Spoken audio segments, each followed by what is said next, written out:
Hey all, welcome to another Habs live blog on YouTube. Thank you so much for showing. We're gonna watch the game together, and hopefully the Canadiens will play a little better than they did on Tuesday when they suffered their worst loss of the season. They lost 5-1 to the LA Kings, and life does not get much easier for them tonight. They're gonna take on the Dallas Stars, who are three straight times in the conference finals.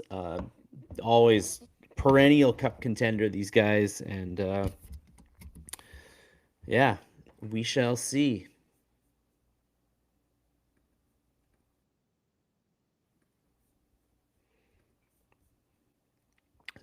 So yeah, Marty St. Louis is coaching his 300th game tonight, if you can believe it.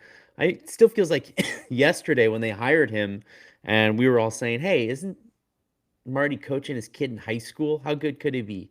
But you know what? After 300 games, I think he's improved by leaps and bounds as a coach. I think he's taught a lot for these young players. The young players look like a lot of them have taken a step forward, and there's still lots of work to do. Even he said it in his interview pregame with Pierre Wood that he hasn't accomplished anything yet. So don't say that he's accomplished anything. Um, but yeah, the team seems on the up and up. So Mark, how you doing? You say yes, he's getting better as a coach, but needs to go with Dobes as a starting goalie. Man, Tuesday night, especially that goal that Montembeault allowed on Fiala, where he just batted the rebound right towards him, backdoor. I think once again brought Montembeault's play back into the conversation. It seemed like he had a couple good games. It seemed like he was getting back on track, and then no, another struggling, another performance where he struggled, and once again we're back in the conversation. The problem is Dobes was probably had his worst game of the season last Thursday against the Devils, and now we're in sort of a conversation where what if neither goalie's hot? Which is partially why you need to run the hot goalie when you got a hot goalie, because there will be days where you have no hot goalies. And then what do you do? Well, the Canadiens, if Dobes gets hammered tonight, they might be in a real tough spot where who are you going to play? Lots of heat. It's on the Leaf. Lots of heat on the Leafs here in Toronto tonight. They have two backup goalies, I think, and no Matthews. Yeah, Matthews is done for a week, I think they said. And their goaltending situation. Oh, two AHL goaltenders. I get you, Mark. Yeah, no, they're in trouble for sure. Uh, I don't know. This league is not one that is fair to you if you get off to a slow start. I know the Canadiens did last year, managed to crawl back into the playoff race, but it's not always that easy. Hopefully, smiles tonight instead of tears from Jobesh tonight. Yeah, lots of talk about him being very emotional after Thursday's game.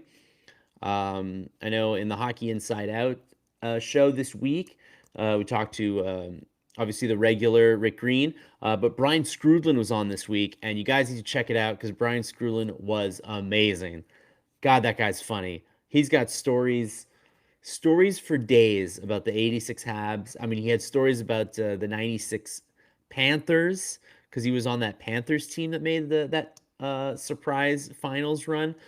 He was on a Dallas team that competed against Ray Bork when Bork was with Colorado for the Cup. So, man, Scrudlin's been around winning programs for so long, and it was awesome to have him on Hockey Inside Out. And yeah, he was talking a little bit about Dorbesh's passion and for a goaltender, you do want to see that sometimes. You do want to see a goalie who's, even in practice, he's mad when he gives up a goal.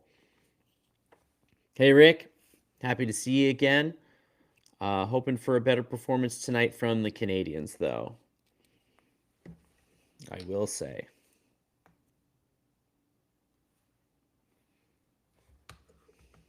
A little surprised we haven't heard much about Kaiden Guhle.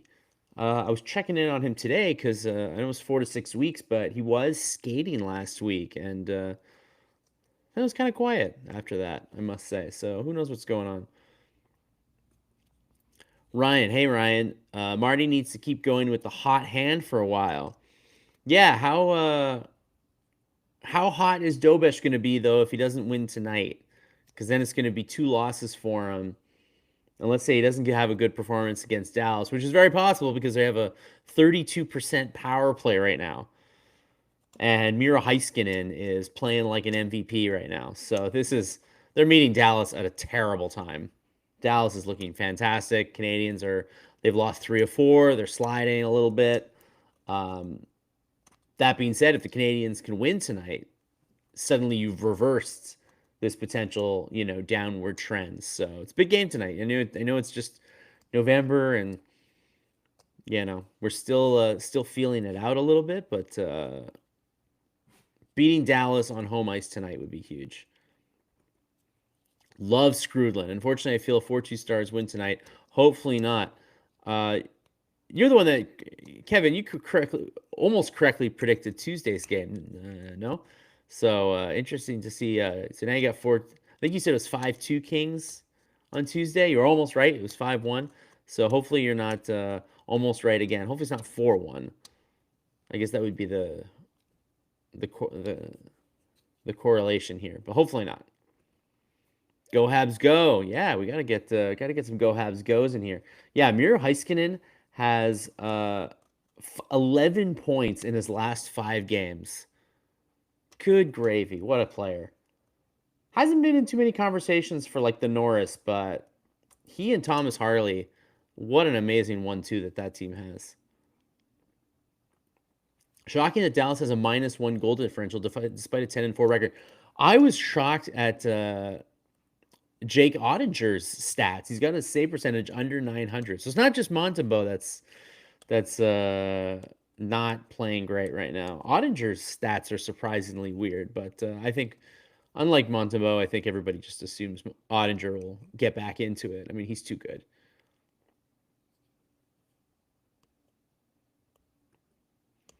Dallas Stars Alex Petrovic was the last NHLer to get 3 fights in a game, all against a young Evander Kane.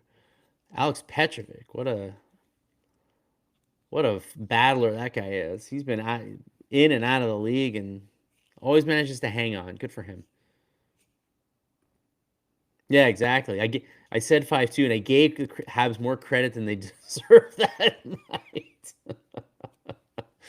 Yeah. They did not. They couldn't even get you your 2 goals. I'm sorry about that. Not.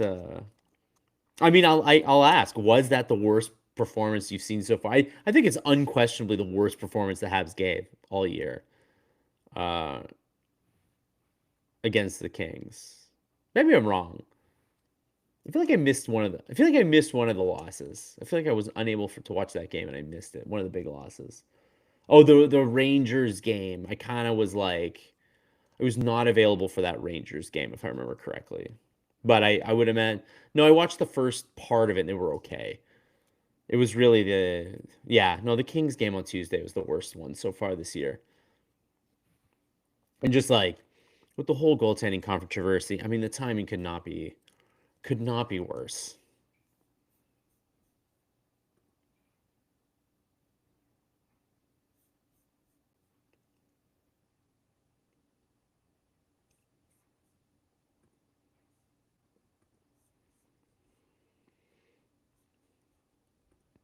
Man, I have so much trouble finding the comment section all the time. Is there a trick?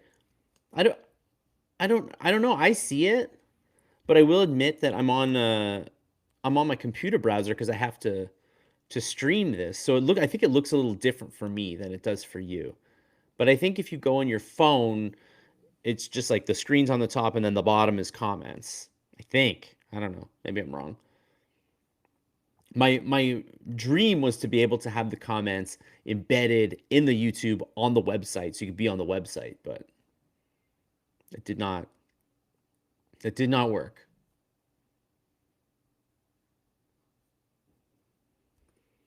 Not sure what's going on with Nick Suzuki, who owes nothing to the Habs. If there is some kind of injury that is lingering, keep him to several minutes at best. Play him on the PP. Yeah, I guess he's hurt. That's what people are saying, but obviously the team's not going to admit to anything until he misses a game, and he hasn't missed a game yet. but he doesn't look like he's 100%. So what is going on? I don't know. I wish I knew. Um, I'll try to have Stu. I'm sure Stu's trying to find this out. When Stu knows, he'll let you know. The thing that's been bugging me this year is the amount of leads the Habs give up. Yeah, as much fun as it has been to watch them come back and win in overtime, that's not the way to build a winning foundation. You're not going to be able to do that every time. So the hope is definitely that the team can actually start off the game fast and maybe not give up a goal on the first shot like they did for 3 straight games. So much parity in the league. The TSN guys say the league is diluted. Next up, Bruins, and there's 7 wins in a row. Yeah, it is. I mean, that's why I think there's going to be more expansion. I think there. I don't think that they think that there's a deficiency in talent right now. That they could definitely fill up 2 more teams. I don't know if that's true, but hey, I'm not the one making $2 billion or however much it's going to be. The Leafs should have had a parade and disbanded the franchise after the 2014 Winter Classic. I don't remember Wait, which one was the 2014 Winter Classic? Where'd they play that one? I don't even remember. 2014. It's 11 years ago, almost 12 years ago. I don't remember. I don't remember anything. I expected more from Veleno. I know it's early. I think Veleno is playing about the way that he has played for the entirety of his career thus far, which is not good enough to be a full-time NHLer. I'm sad to say. As a fellow West Islander, I was rooting for Joe. No reason to stop rooting for Joe. I'm not rooting for Joe, but this is a guy who's bouncing around a little bit now and hasn't had a chance to really figure it out. And so far, he hasn't figured out the Habs. So how good are the Habs? This game should be a good indicator. We're 1-4 against teams that made the playoffs last year. Yeah, that is not a good number. They didn't beat Jersey on Thursday. They didn't beat the Kings on Tuesday. And the schedule is about to get a lot harder. So, I mean, they're going to play, Vegas, Colorado coming up. Obviously, Dallas tonight. Boston always plays them good on Saturday. So, we don't know. Hi, Eric. Hi, all. Drink in hand, ready to win. I don't have a drink in hand. Actually, I don't. I should probably go get water soon. I'm on my phone. I don't know how I managed to get here. Anyways, you're here now. Go Habs, go, as you say. Another in a long line of endless pregame stuff. I guess I'm old. This stuff drives me crazy. Well, it is the Hockey Hall of Fame. We are celebrating François Gagnon and Danièle Sauvageau, 2 very deserving entrants into the Hockey Hall of Fame. So, but they do a lot of ceremonies. I'll give you that. Detroit. Oh, it was the Detroit-Toronto Winter Classic. I don't remember what happened, though.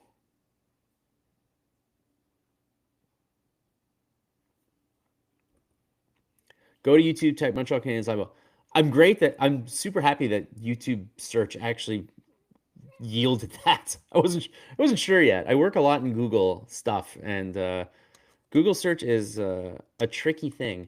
I'm glad you found it that way. You can also, I will always put it on the website, and then you can try from the website if you want. Anyways, yeah. So as I was saying earlier, Martin St. Louis' 300th game as an NHL coach. How you feeling about the hire so far? Do you think he's the man for the job? Do you think he's the man for the job right now? Do you think he's getting better as a coach? Do you think he's stubborn as a coach? I'm sure it's a little bit of everything, but yeah, let me know what you think about Marty as a coach. I think he's definitely the coach for a rebuilding team right now, and I definitely think that he's going to be the model, I think, going forward for lots of young teams, but not so far. Not so far, I would say. Other teams still keep, Anaheim went with Quentville. Who did the Sharks have Warsofsky? I guess that's kind of a bit of more of a newer style coach, but it'll be interesting to see if other teams go the Marty route, which is, I don't know, Hall of Fame caliber player who they think is more of a communicator than sort of an old school coach. But I don't know who that could be. Yeah, who would be like a Marty style coach that someone might turn to next? Because obviously experience a little less so.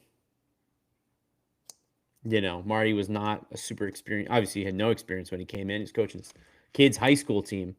So I don't know what the equivalent would be for the next team that decides to go that route. Here we go. Some context on this 2014 Winter Classic. Leafs defeated the Wings 3-2 in a shootout to move past the Wings in the Atlantic Division. It was their last big win. Well, they made the second round of the playoffs, right? Not last. 2 years ago now? It's been a while. But yeah. Oh my goodness. If the Leafs don't make the playoffs, if they, at the year after losing Marner, don't make the playoffs, what a disaster that'll be. I mean, the window will be shut, right? Like they won't. You're not finding another Marner somewhere. So if losing Marner has ruined the equilibrium of that team and the window, doesn't that mean the window is closed? That'd be terrible for Leafs fans. They had everything that they could have needed to win, and didn't happen for them. It's very unfortunate.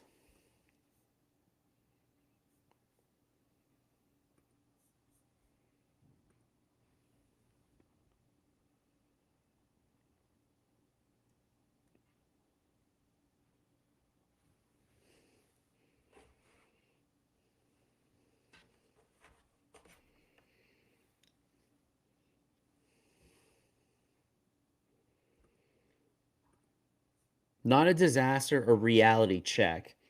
Yeah, reality check that if you have a 100-point player, uh, you probably need him. They're probably important to you. You probably shouldn't let them go. Or if you do, you should probably do like Dallas did. And I think anticipated that maybe they weren't going to have Jason Robertson in the future. And so what did they do? They trade for Mikko Rantanen. Uh, Colorado traded Rantanen, but they got back Natchez, who, they think can be a top offensive player. So Toronto just let Marner walk and didn't really use that money to get anybody big.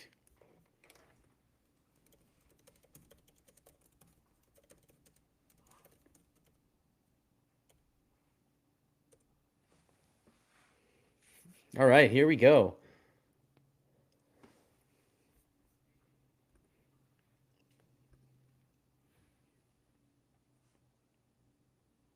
First period underway, and it's the fourth line taking the main faceoff.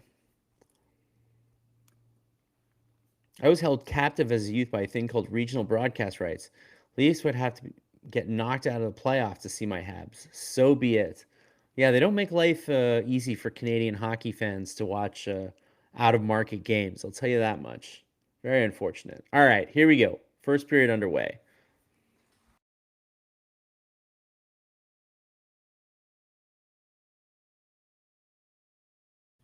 And that's a whistle 7 seconds in.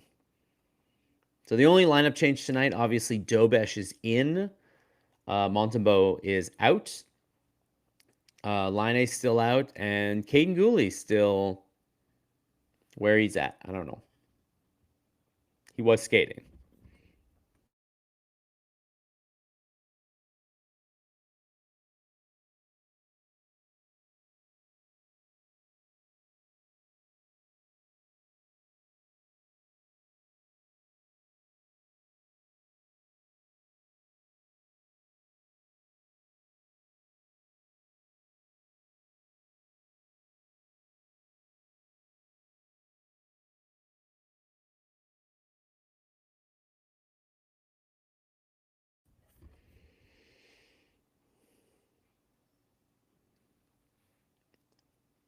icing early on, so kind of a bit of a choppy start for both.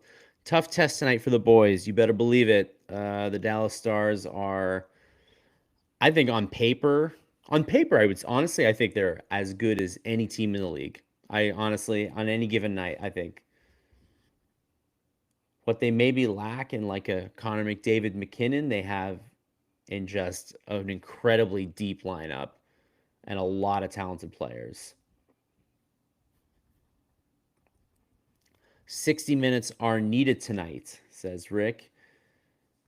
Yeah, I don't think you can go down 2-0 to Dallas and have any hope of coming back.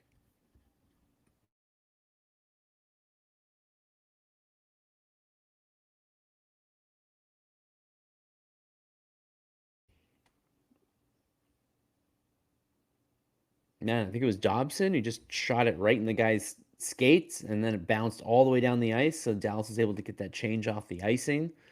That was some bad luck.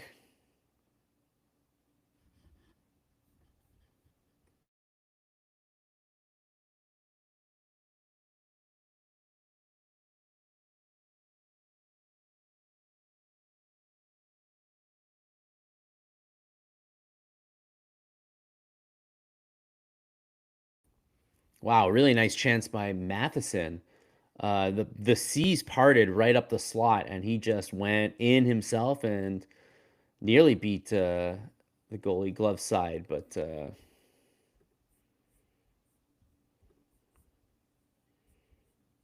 not quite. Yeah, it is. It is. Would we call is Casey DeSmith considered a former Hab? I'm not so sure. I guess he never did suit up for them, did he?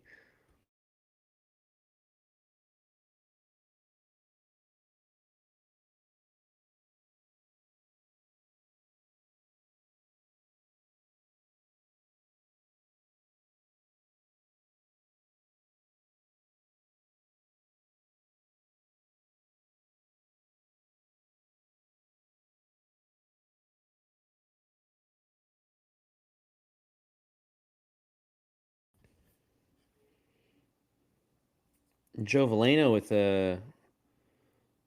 looking for the loose puck in front. I mean, he's right alone in front of DeSmith, but there's no rebound for him to get, unfortunately. Yeah, look, they completely left him alone, but Heiskanen ended up grabbing the puck and just sort of tucked it under his goalie. Smart play by him.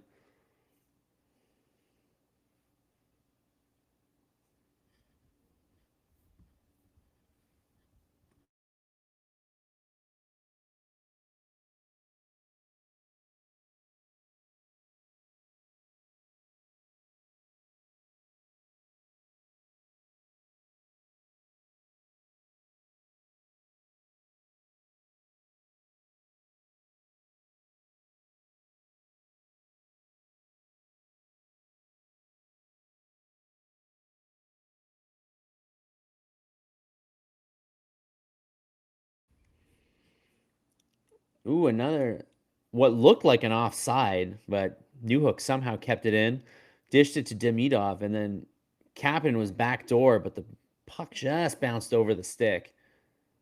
Oof. And then Kapanen again, right in the circle. Very nice shift for the second line.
That was the first line with a pretty decent shift.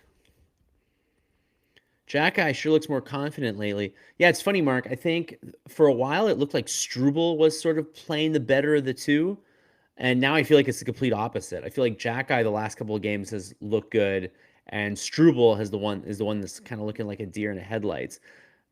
They're never both good at the same time, I will say. I don't feel like we've ever seen that, but I think Jack has turned his game up. And when he's feeling more confident, I feel like he's then able to implicate himself more on offense, which is nice.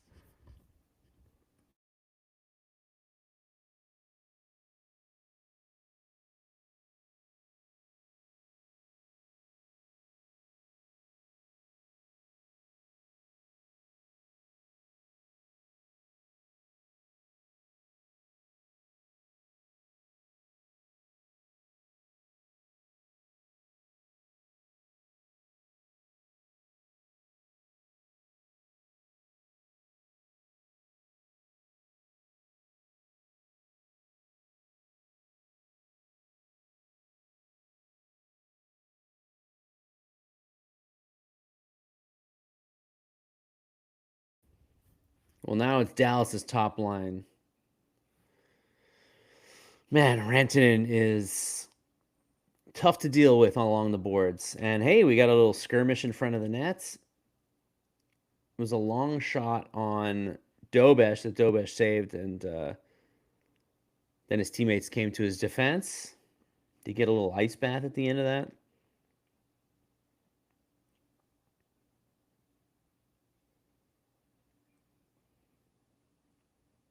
I feel like Slavkovsky should watch some video of Rantanen on that shift. Would love to see Slavkovsky be like that. Like go win the battle in the corner, then go in front of the net, cause trouble in front of the net. Slav had a brutal game on Tuesday, so really interested to see if he can rebound tonight.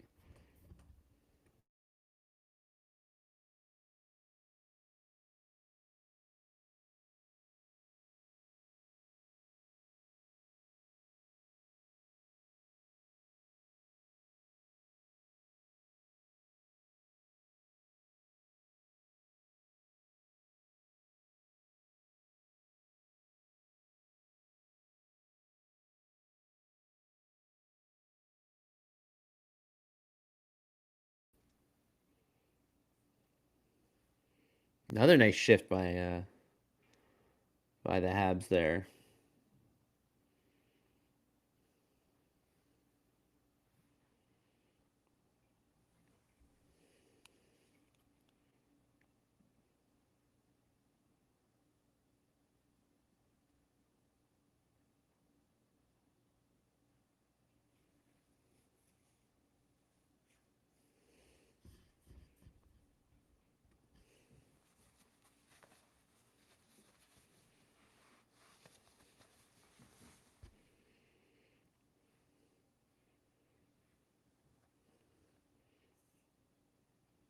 Yeah, here, Habs dumping in the corner. Evans comes out from behind the net. Ooh, that was a nice pass to Veleno. Veleno had a good chance there. He sure took a beating on social media. Yeah, Slav and Monty, man, took it on the chin after Tuesday's game. Fans were rough. You should see the comments on Hockey Inside Out's episode yesterday. Merciless. He was awful last game, but that's just one game. That's true. Slavkovsky has had so far a very good season, and Tuesday was a bad game. So that's what I'm saying. That's why I'm hoping to see him rebound though from a bad game. I'd hate for him to get a couple of bad games in a row. Still think he was one of the best available draft, but man, it was an incredibly weak one. There was no Macklin Celebrini to be had. I'll tell you that much. Have you seen that guy in San Jose right now? Celebrini. Oh man, is he still leading the league in scoring? Unbelievable player.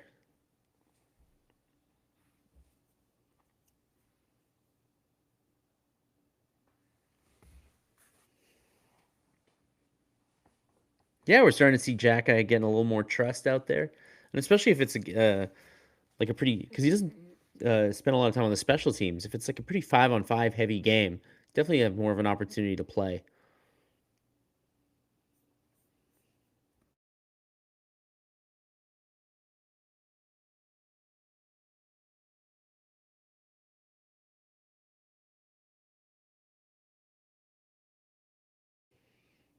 Yeah, I like what I've seen so far. I mean, with these Habs, any time that they start off slow, you can kind of tell. So very happy to see that they're leading in shots currently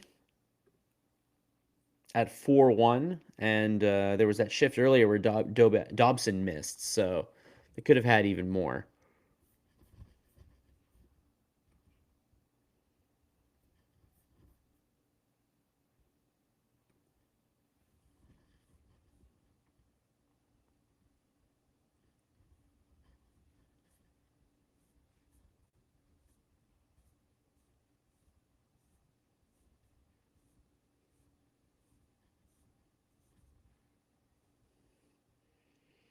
He's Can you believe that Marty St. Louis is the fifth most tenured coach in the NHL? Crazy. Rick asked, Eric, are you happy the transit strike is suspended? Well, they actually might go back on strike this weekend. The drivers might. So there's actually different strikes going on right now. So right now, the weekday strike is suspended, and there might be another weekend strike. So I am fortunate that I can kind of move my schedule around. So I don't need to go like I don't need to work at the office necessarily. I can sort of drive if I need to drive. I can take the bus if I need to take the bus. So for work, it's not too bad, but on the weekend, it's bad. On the weekend, I like to. I don't want to have to drive everywhere. So I don't know what I'm going to do this weekend, other than doing the game, obviously on Saturday, and doing watching the Grey Cup on Sunday. I'll be manning the website on the Sunday just in case something happens if the Owls win, which hopefully they will.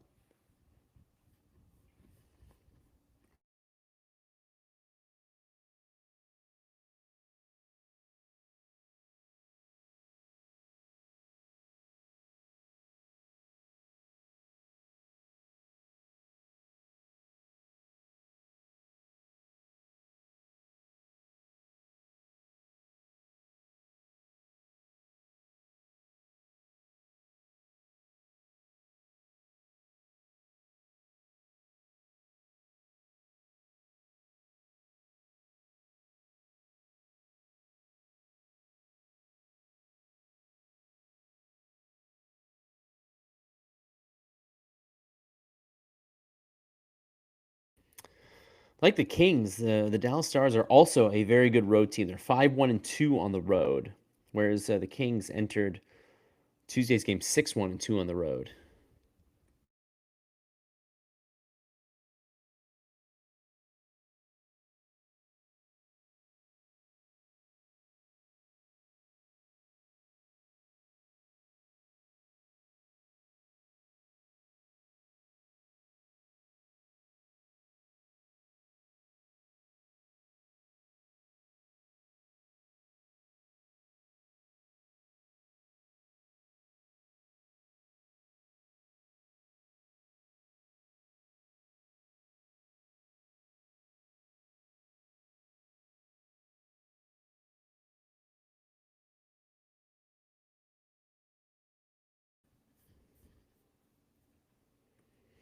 No timeline on Guhle. It was 4-6 when he got hurt, and it's been what, like 3-4 weeks or so. I mean, he's getting close. He was skating last week. That was the big update.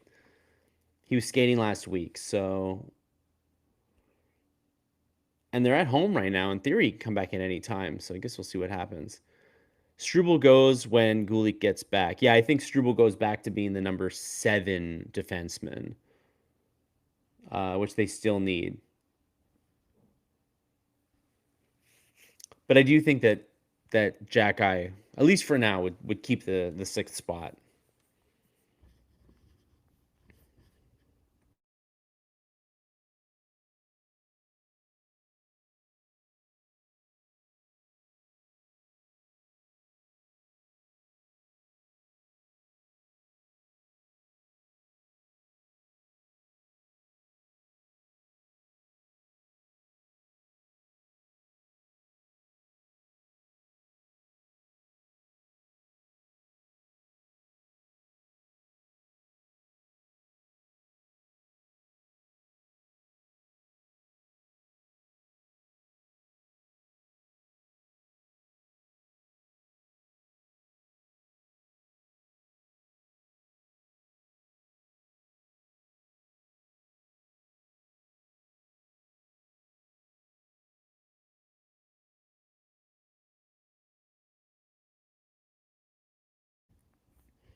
Well, Slafkovsky gets a big shot entering the zone, but it was from far out, and Casey DeSmith was able to stop that pretty easily. There was no screen in front. Oh, yes, Montreal player. Oh, my goodness. Didn't hear how they pronounced it. How do you guys pronounce that? Justin Hree. I missed how the RDS guys said it.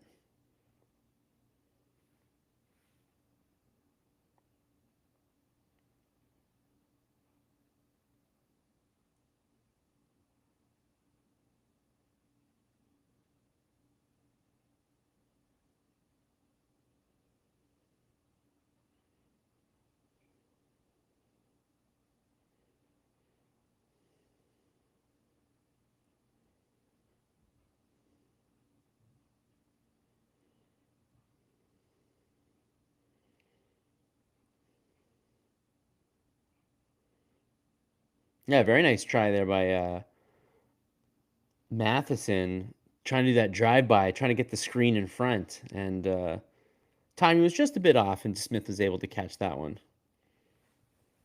I just cough after Justin. Also, how I pronounce it: coffee, coughing, and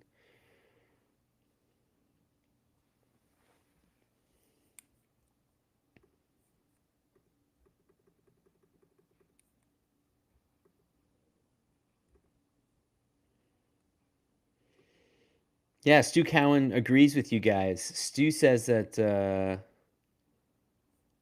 he feels like Arbor Jacka is looking like a great partner with Carrier. That the two of them have really found a lot of chemistry.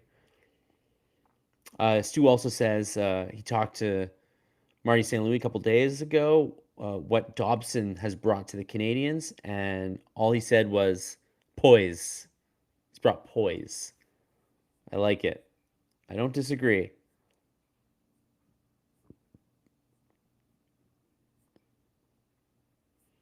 What else do you think Dobson's brought to the team so far? I mean, he's a great puck mover.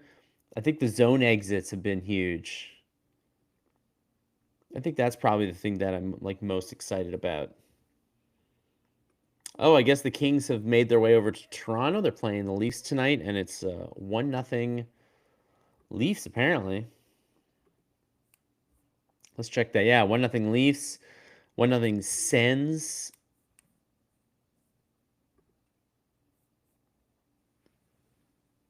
Oh yeah, there was a penalty call. I didn't notice anything at all. But you're right. There's a penalty. Habs are going on the power play.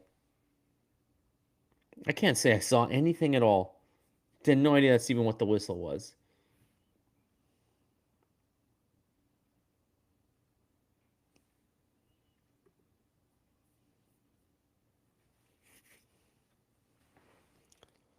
Let's see.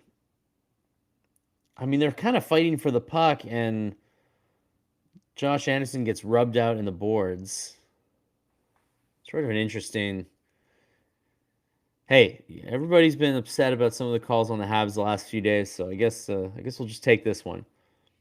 Dobson, actual threat from the blue line, absolutely. Every time with the puck, he's always creating.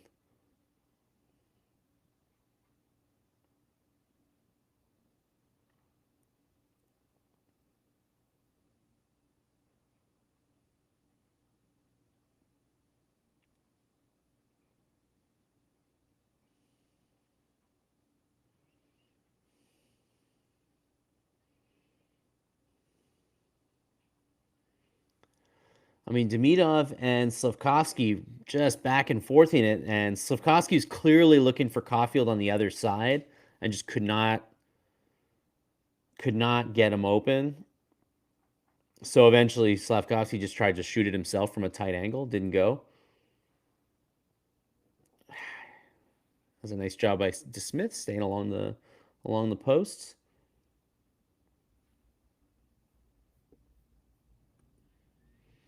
Refs, I mean, nothing can be worse than the Edmonton games. I mean, you guys were speculating last game that since the Habs called out the refs against Edmonton, and after that game, that the reffing's been pretty uneven in the Habs games. I don't know if that's just a stroke of luck or whatever, but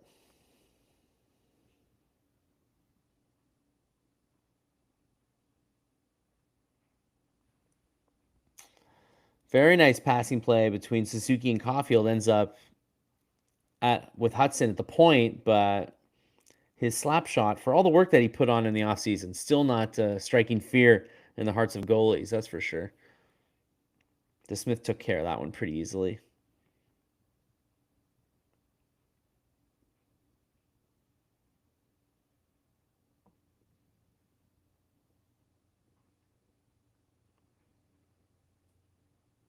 Yeah, very nice penalty killing by Maverick Bork there to kill about 20 seconds.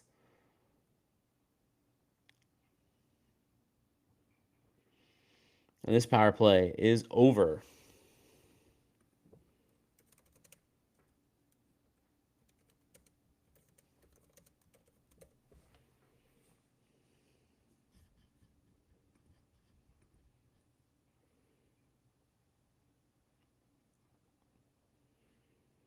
Two very nice chances for Robertson. Hudson has an OHL shot. Yeah, that is definitely the worst part of his game. He worked on it very hard in the off season, but I can't say that I've seen it. And almost immediately, the Canadiens get a penalty against them, so that'll even up the power plays tonight. And it's Kirby Dach once again going to the box. He gets a holding penalty. So I mean, you guys saw Dach against the Kings, took two penalties at the end of the first, including that call against Byfield, that high stick, the phantom high stick. I mean, I don't know about that one, but he's gonna have to work on that a lot more. Yeah, gonna have to feed him the spinach, get him the shot, get the shot going. At least so that it's he doesn't need to be Ally Afraidy out there, but at least the shot needs to be something that goalies need to respect. All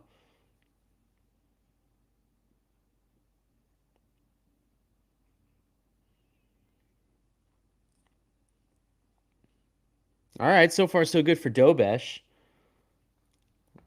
Rantanen was looking around the net, and he was able to get that. I mean, Doc, after we said all those nice things about him last week, he three penalties in 2 games for him. Although, again, the penalties that he took in the Kings game, a little questionable, but not necessarily his fault. But still,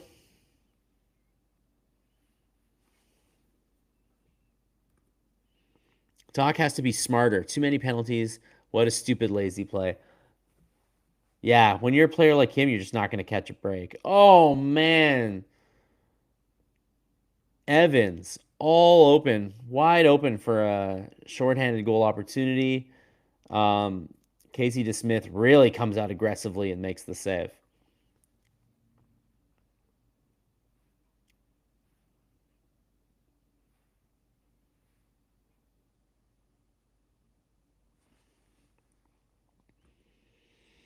Second PP in the league. Yeah, we got two really good power plays tonight, actually. The Habs are still, for all the hemming and hawing about the Habs, they're still the fifth best power play in the league. Dallas are the second and are just amazing on the power play. So you do not want to take penalties tonight. Definitely could be the difference.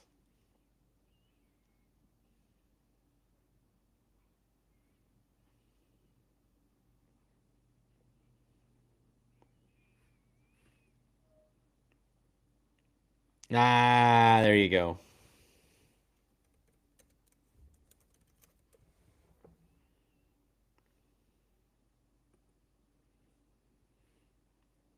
There you go. Wyatt Johnson, he's the bumper.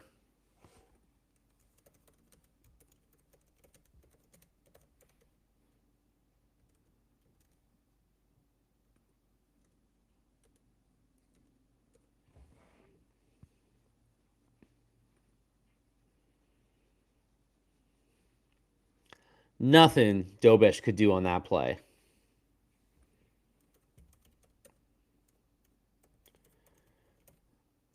That is the 100th career goal for Wyatt Johnston, who is a just another, and the 11th goal this season for just another star player that the Dallas Stars have plucked.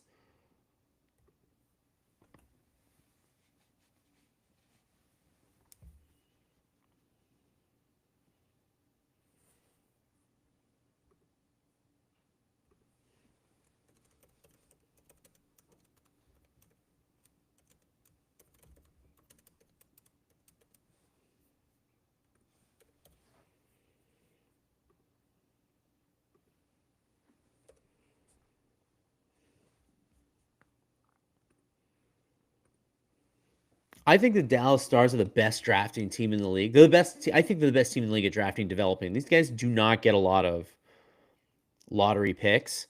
The one time they did, they took Heiskanen. But I mean, these guys got Hintz in the second round, Johnston in the second round. They got Stankoven in the first round, who then they traded to get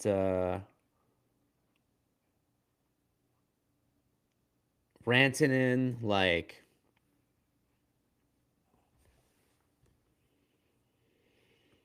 sometimes Marty really bugs me. Doc right back out there. Yeah, he does not. He's like weird about who he benches. Sometimes it feels like Jacky and Slavkovsky take it on the chin when they do something bad, and then the other guys tend to get a pass. Not a pass, but like a we're not going to punish you.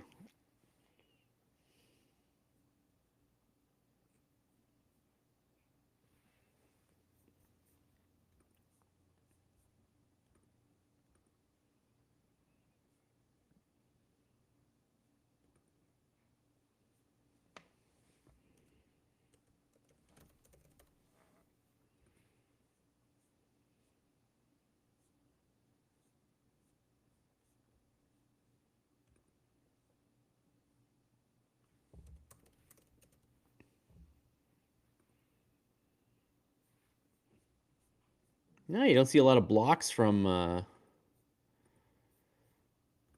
Slavkovsky, but that was a nice one.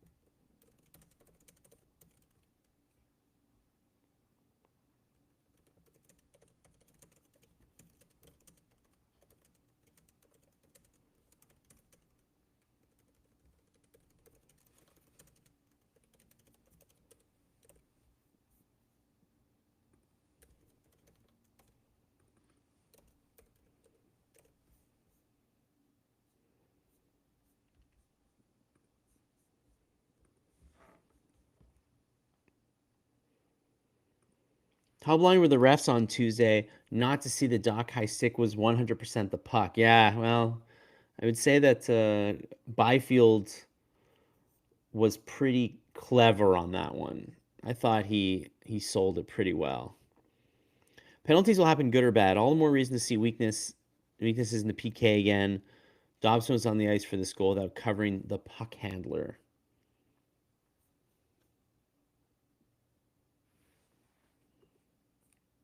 Yeah, amazingly, the Habs have 14 shots on goal. That's not possible. They have 14 shots on goal. I feel like that's a mistake. Maybe not.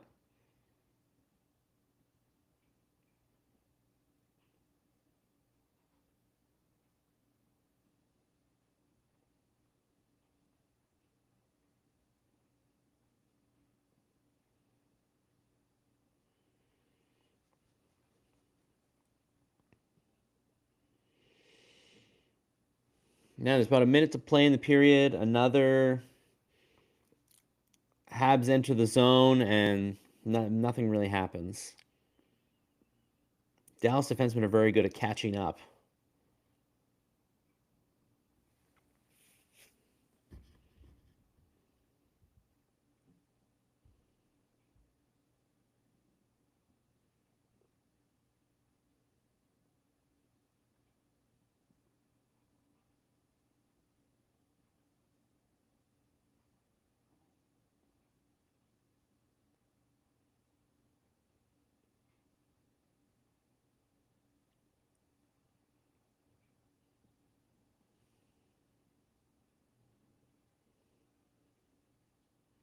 Ooh.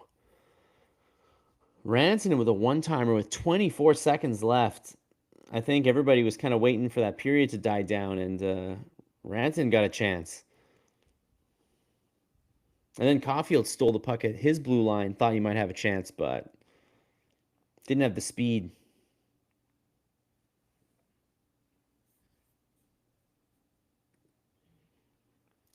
Man, Galley was so good last year, and so far this season, he's starting to look a little slow again, unfortunately. Yeah, he needs a goal. He's got 0 goals so far this season and 7 assists, I believe. Did he get his 8th? He got 7th, I think. Anyways, first period over.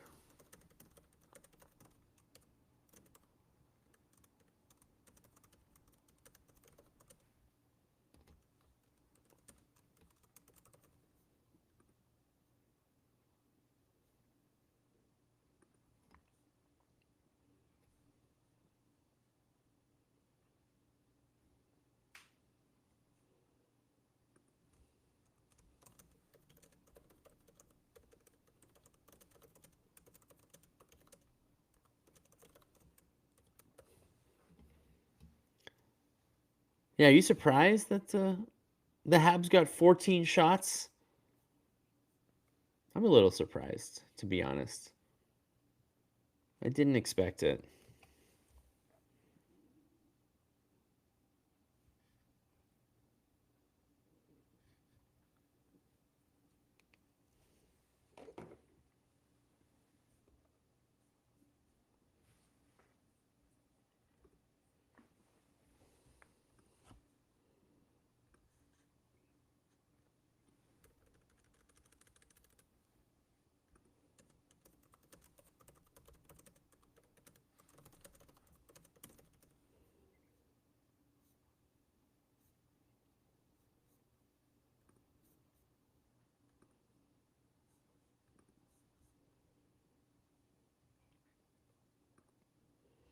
Very surprised with the 14 shots. Has to be the highest total. Yeah, here, hold on. Let me check to see what the word is on how many of those are high danger chances. So according to Natural Stat Trick, so the Canadiens had 8 scoring chances and 2 high danger chances. Meanwhile, the Stars only had 1 high danger chance. Well, they're not counting. I guess they're not counting the end of the period. That Rantanen one might have been a second one, but they had more good chances than Dallas. I agree.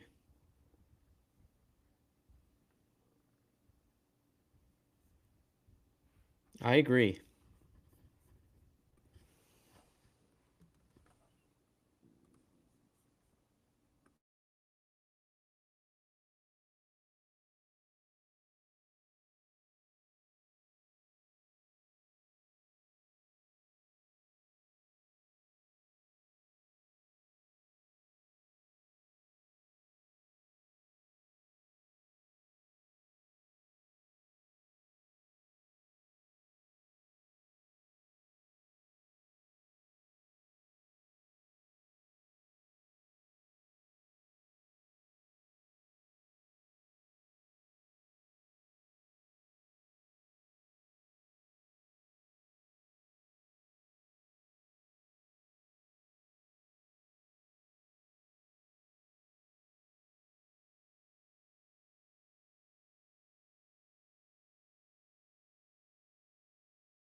All right, so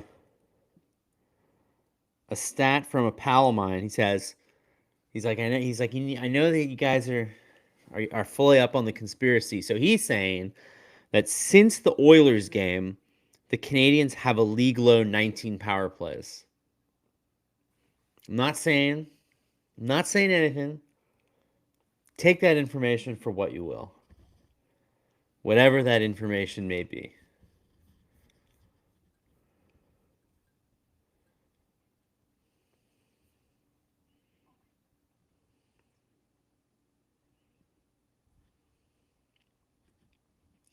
Oh, on Amazon Prime, you can watch. Well, you can watch. You can't watch all the games. You can watch some of the games. How does that work?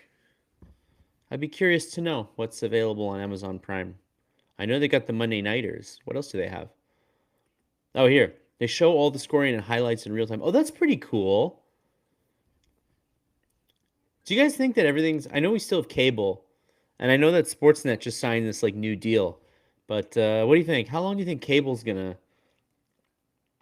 I think cable's gonna last. I feel like everything's moving over to streaming at some point.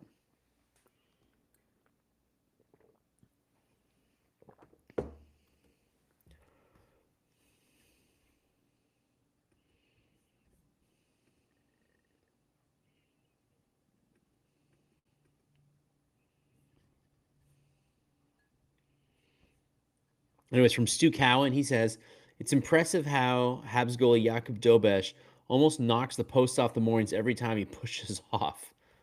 That's true. He does do that with a strange amount of power.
Yeah, it's way too hard for everybody to get the games. I find. What if they? I tell you what. What if they told you one price, all the games, no blackout? What would you pay? What's it worth to you? I feel like someday they're gonna do that. Someday they're gonna do that. Just some VIP rate where they're just like, we'll take all the clauses and everything away. Just pay us this, and we'll go away.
Yeah, exactly. It's a territory rights. Yeah, exactly. What everything in the NHL is about money. You know what I mean? Why don't they just give one like super fan rate. Like if you really want the games, one rate will make it all go away. I don't know why they haven't come up with that yet. I don't know why it's so hard. Sometimes the NHL feels very parochial and backwards. I mean, not that other leagues are any different. I mean, I wasn't able to get. I had the MLB app for years because I'm a Giants fan, so to watch the Giants, and for the longest time, you could watch the World Series on the app because you would get the international feed. And then 2 years ago, Sportsnet decided no, you can't anymore, and so I couldn't get the World Series anymore. And it was like, come on, pay for this app. Just let me pay a little. Wait, let me pay a little extra, and I'll give it to Sportsnet. But no, nobody thinks about those kind of things. Only I do.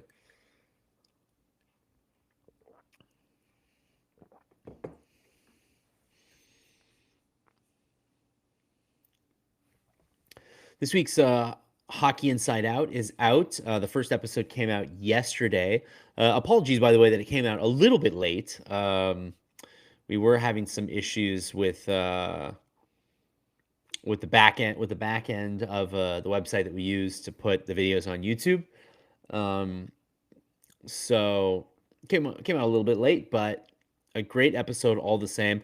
For the first time, Brian Scrudlin is a guest on Hockey Inside Out with Rick Green, and those guys love talking about the '86 Habs. So if you guys love the '86 Habs and want to talk about all the crazy things that the '86 Habs dealt with, then I heartily recommend that episode. You'll enjoy it. And then the bonus episodes as well. There's already one out, and then there's another one that comes out tomorrow, and another one that comes out on Saturday. And they are those guys do a lot of reminiscing. I will say it's a more nostalgia heavy episode this week, just because Brian had been doing a lot of traveling, and so he hadn't watched all the games of late. So he'd been traveling. He was back in Saskatoon. He lives in Calgary these days, but he was out in Saskatoon. So he'd missed a bit, and he was just like, but it didn't matter. We wanted to have him on. Knuckles and Greeny called him the funniest guy they ever were on a team on, and honestly, Brian like put a smile on my face just to watch it. Like it's so much fun. And there's one episode in particular coming up where they talk about Nux, and Nux in there. Nux will be back next week. He's doing his big one man show this week actually. By the way, if you have a chance to see Nux one man show, definitely go do it. Um, but yeah, no, definitely just a blast to have Brian. It was always great to watch Stu laugh and smile. He doesn't do that enough. Stu's a happy-go-lucky guy. He's also a serious guy. He also works a lot, though. I will say that. But no, no, no. Stu loves it.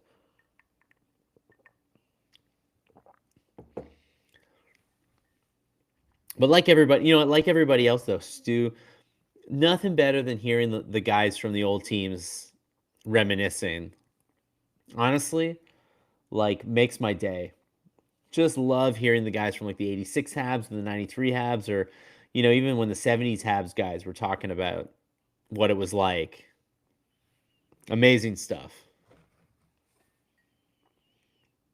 Because you also like one of the great things about when you hear them, you like these guys are still passionate about hockey. You know what I mean? Like they're not jaded yet. They watch the games with the same excitement that we do. They remember those wins. Those wins still mean so much to them. So they love it. They really, those alumni. They're at the end of the day, they're hockey fans too, and that's where they're at their best when they're just like talking about hockey.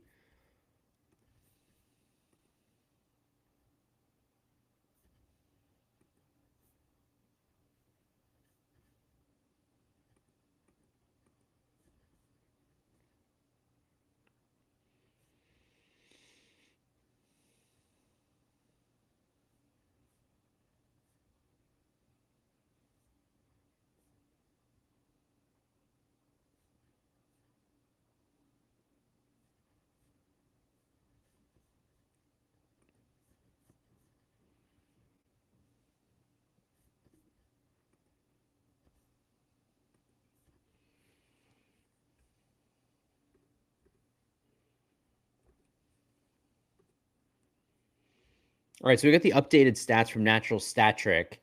So the Stars had 6 scoring chances and 1 high danger chance. And then the Habs had 8 scoring chances and 12 high danger chances.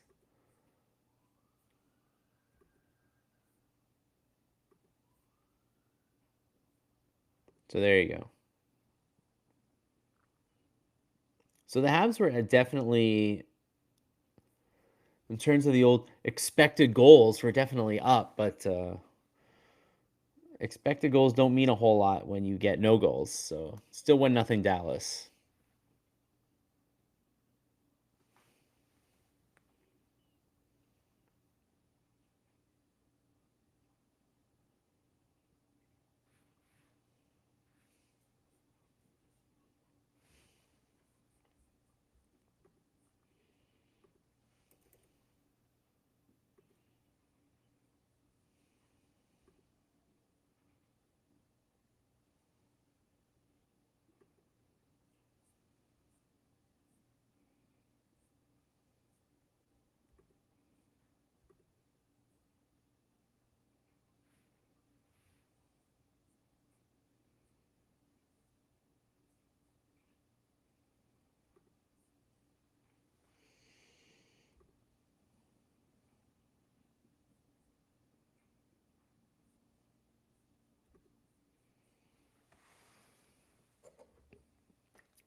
Yeah, no, in terms of highlights this period, I mean, just the one. Wow. Johnson really just like, they've got the Habs are in their box on the penalty kill, and then Johnson's just right in the middle.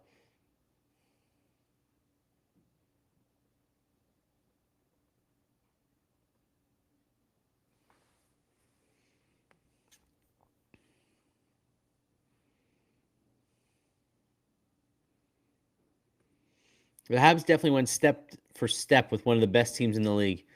Yeah, man, they put 14 shots on Dallas and had one more chance. So if they can keep it going, I mean, Casey DeSmith is not the best goalie in the world here. They should be able to beat him. He's been very good lately, and he's gotten off to a good start. But no reason why the Habs can't beat Casey DeSmith tonight. Former Hab, no. Does it count? Never actually played.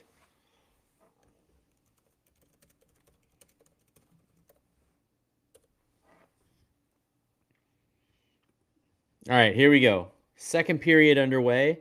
The score is 1-0 Dallas.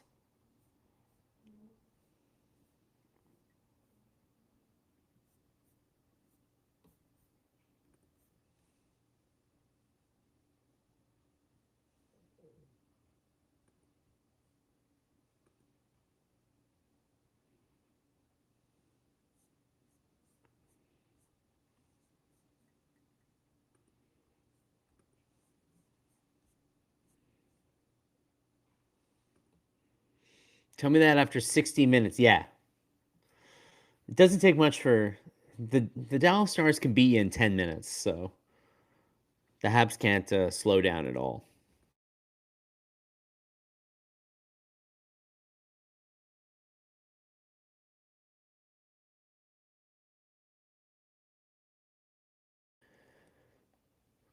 So that was 14 shots on goal is the best that they've done all season in a period, except for against one period against the Sabres in that game earlier this year.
Yeah, of those 14 shots by the Habs in the first period, Slafkovsky had 3 of them. So you're hearing his name a lot tonight. I will say that. I mean, I remember Mark, you said in the last game, it was like in the early second period, you're like, I have not heard Slafkovsky's name at all tonight, and I feel like it's been the opposite tonight.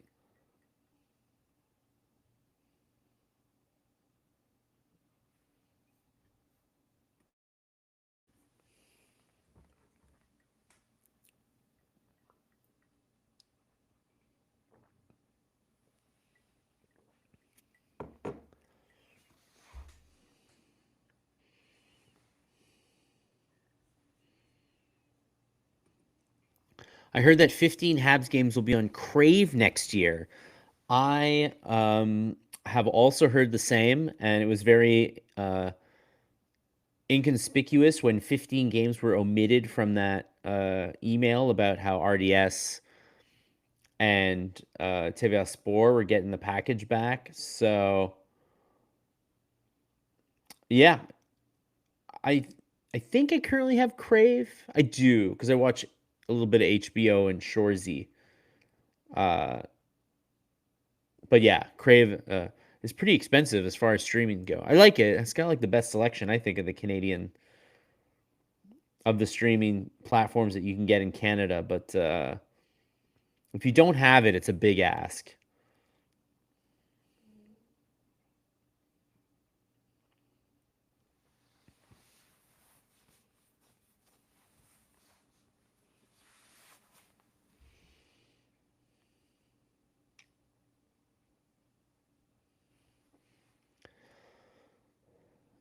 Bit of a slow motion zone entry by Sam Steele there, and then it was a very slow attempt to clear by the Habs, and then Sam Steele ended up with a chance.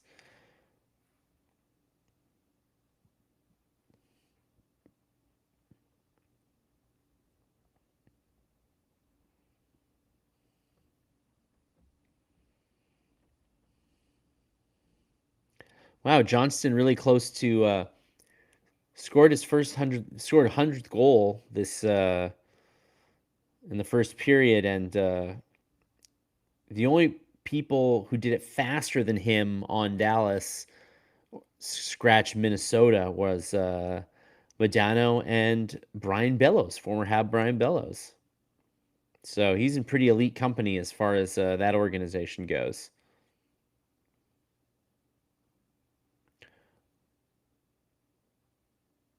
Oh boy, it's 2-0 Dallas, but Kirby Doc is to blocked a shot, and he is limping back to the bench.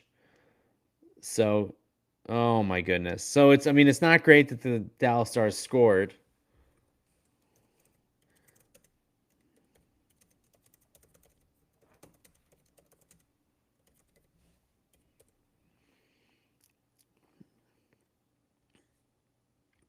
Oh boy, that's. I would say that's about worst case scenario right here. I mean, Doc is really laboring on the bench right now.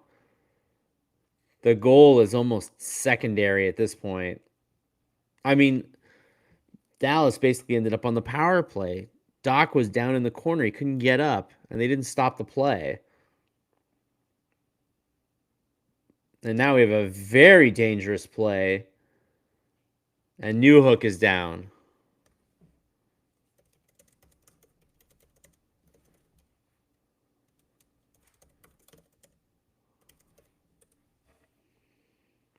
This is ridiculous.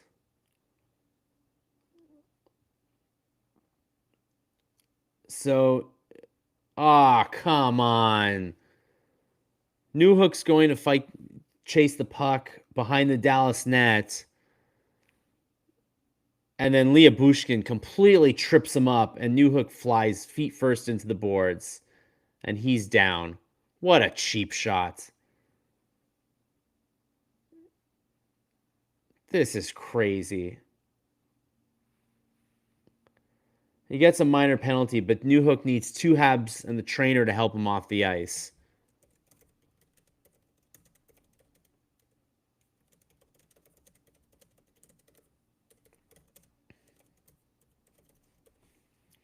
This is ridiculous. What a horrible sequence. Well, there's...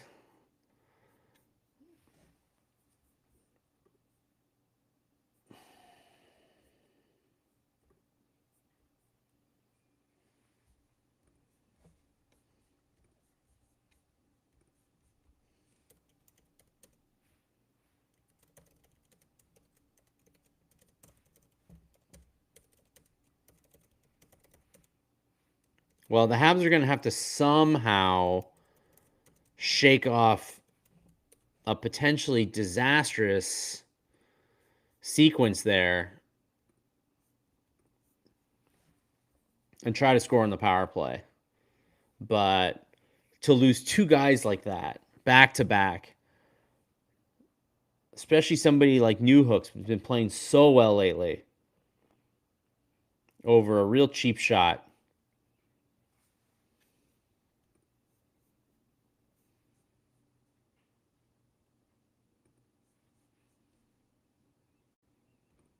Absolutely. Brutal play. Brutal play. Dirty play. I think so. I don't really care if he looked kind of remorseful afterwards.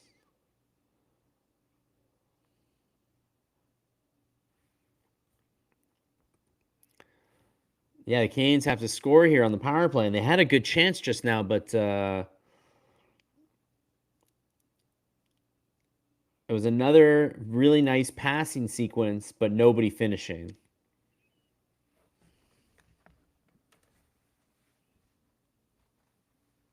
Well, Kirby Dach is back on the ice.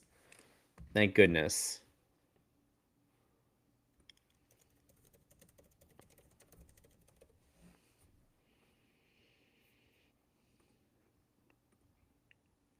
So, yeah, there you go.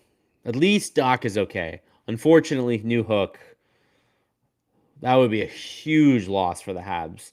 The Habs have been pretty fortunate the last 2 years in terms of health. It's kind of just been like the same guys, Laine, Guhle, Dach out, but Newhook out, considering what he's brought to the second line so far this season, would be a major loss.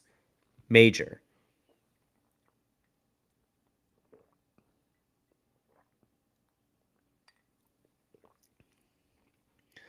Man, Veleno with another chance today. But that's the issue with Veleno, right? He wants to score but doesn't score. They need him to just play defense, and he doesn't do that well enough. And he doesn't win enough face-offs. So he's kind of a guy that he's like this tweener player that just like can't find himself. And the Habs are now 0 for 2 on the power play tonight.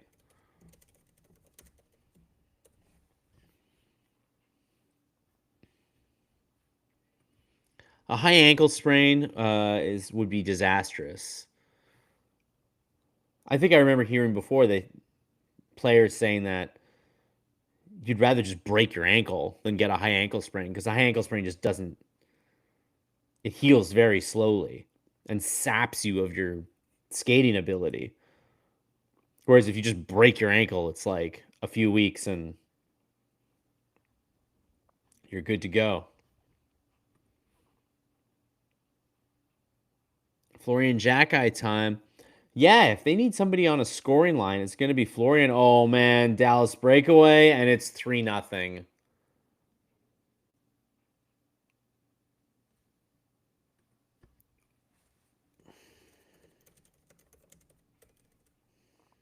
Unreal. Tyler Seguin.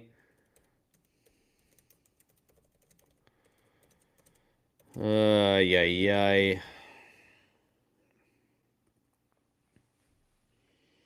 This, like the Kings game, this is exactly like the Kings game. Beginning of the second period, they completely fall apart.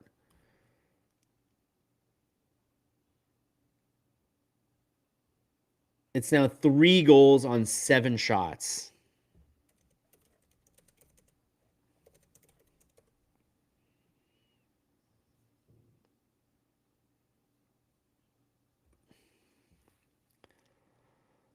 Eight shots now. It's 8 shots now, but 3 goals on the first 7 shots. How long more for the game? It's 12. There's 12:29 left in the second period. So we're not even halfway through the game. Well, we'll let you know about New Hook once we get more.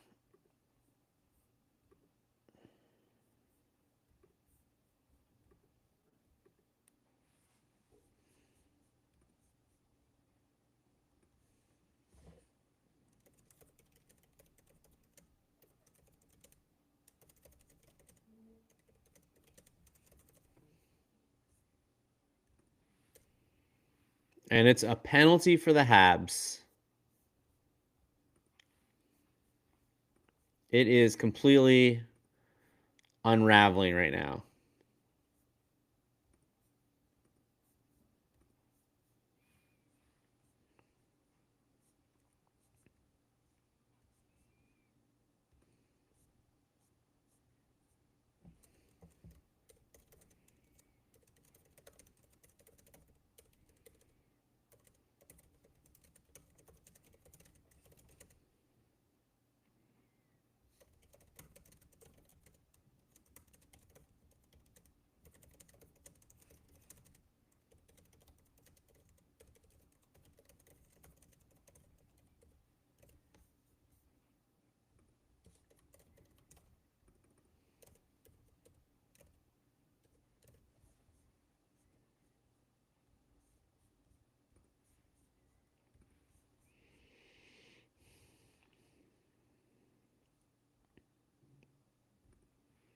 Brutal line change. Yep.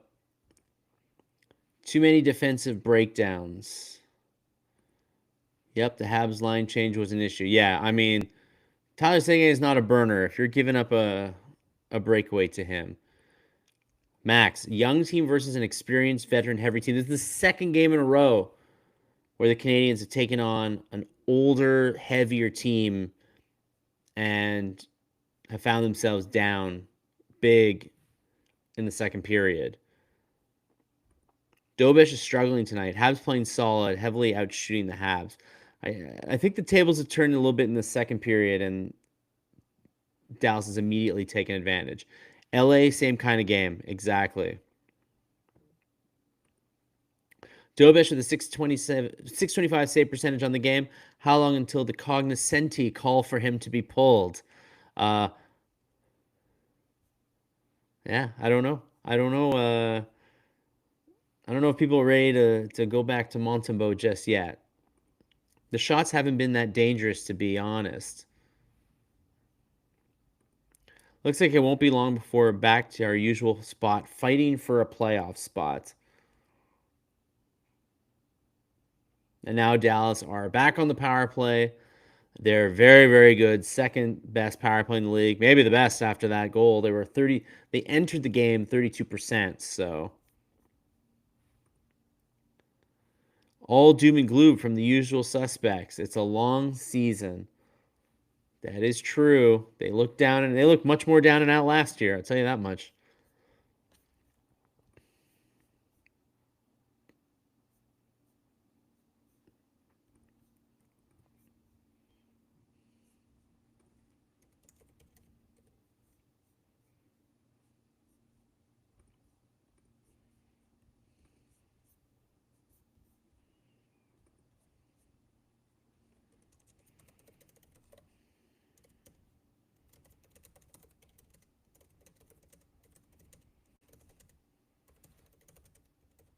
Oh, Josh Anderson. Nearly with the redirect coming in. Man, he went to the net hard.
Hold on, we'll give it. It's about this time last season the Habs went on a losing streak. They changed it first week of December till first week of January. A lot longer than October, yes. Not a great night for Joe Dobes. Oh, Dobes looking for a chance in front. Bolduc checked him. His helmet came off. Horrible call. If we lose tonight, we'll be 1-5 against teams that made the playoffs last year. A strong start may have been an illusion. I'm pretty sure you can stop planning the parade. Oh, I don't know if anybody's planning the parade just yet. I hope not. It's not doom and gloom. These are facts. Without Caulfield's heroics and OT, who knows where we'd be? November is filled with contenders. Yeah, this month is not going to be easy for them. Dallas smells blood. Usual garbage second period. Yeah, this is another bad second period for them.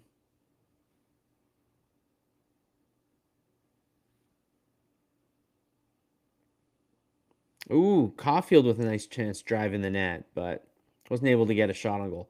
Man, Alex Petrovic, the ageless wonder Alex Petrovic. Nice play coming back. 2-on-1. Great block by Matheson.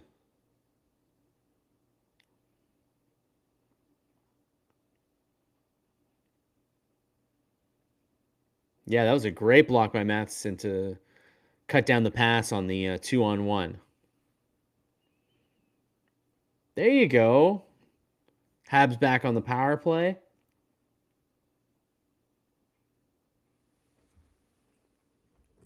Who's that? Heiskanen go? Is that Heiskanen going off?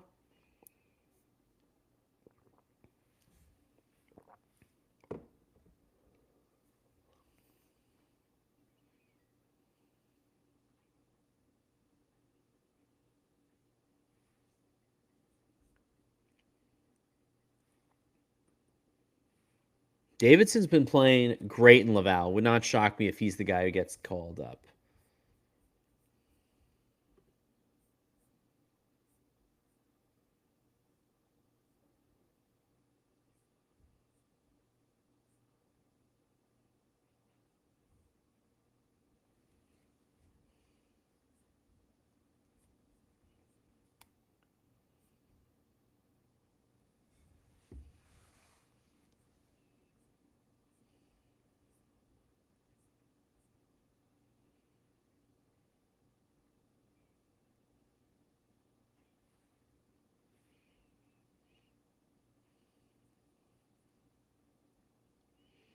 Yeah, Stu Cowan said Alex Newhook couldn't put any weight on his right leg as he went to the locker room. So that's definitely the big story. The big worrisome story for now.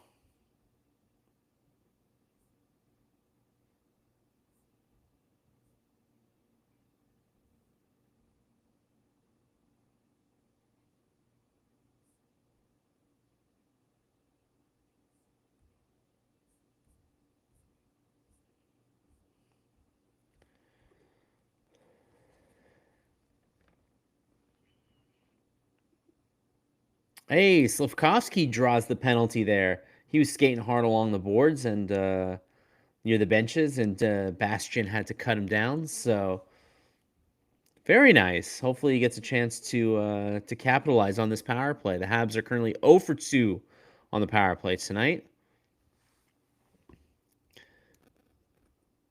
To me, that the biggest problem with this team, yes, they're flashy, but they certainly aren't hard enough to play against physically. Well, they have not against these two heavier teams, Kings and Dallas, been able to have their way. So I think that's a pretty accurate assessment at this time.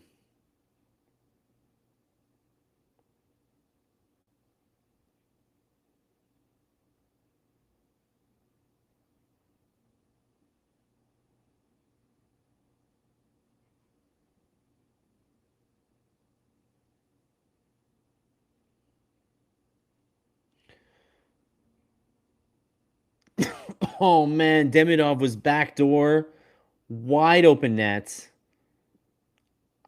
I don't know how I missed that.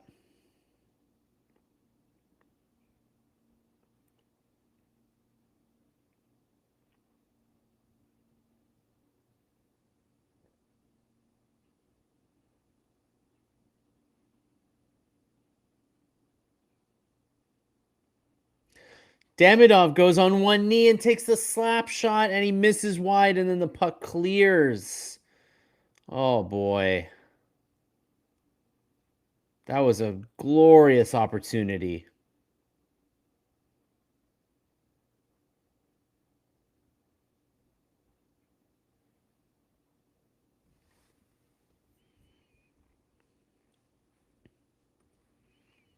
Wait, who's reading comprehension's grade school level? I didn't read anything. I can't read at all. I don't have. Couldn't be me.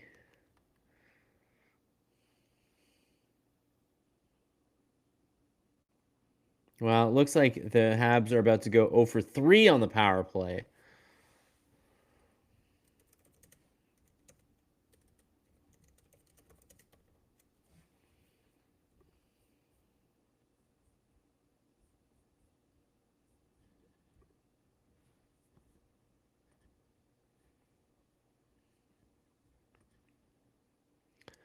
And as good as Dallas's power play is, they didn't enter the game with a particularly good penalty kill. I think they were something like 26th entering the game, so not a great showing for the Habs with the man advantage. Oh, what a nice play by Dobson. What a move. And he put the puck in front. Who was that for? Was that for Kapanen? Kapanen was right in front, but I think the puck was hopping.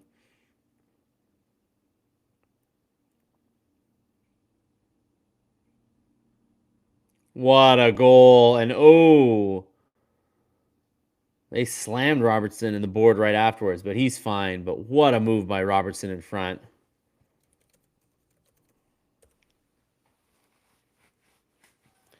This game is getting ugly.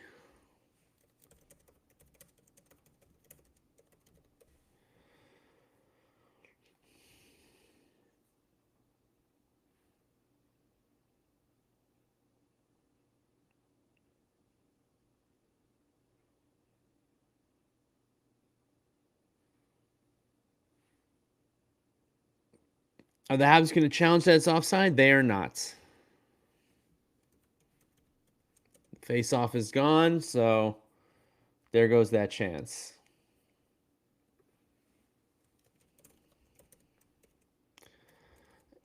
Was it offside? Was it not? I mean, everybody on the bench got their tablets.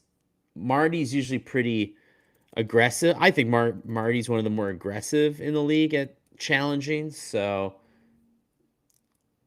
if he's not challenging, it's because it wasn't. Would be my guess.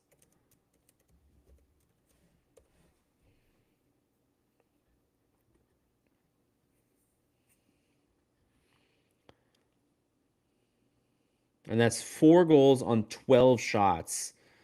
So the Canadiens goaltending controversy is it's not getting any clearer. It's getting muddier. That's for sure. Can't wait for the post that they are the league's youngest team. They are the league. It's true though, they are. I don't know if it justifies anything.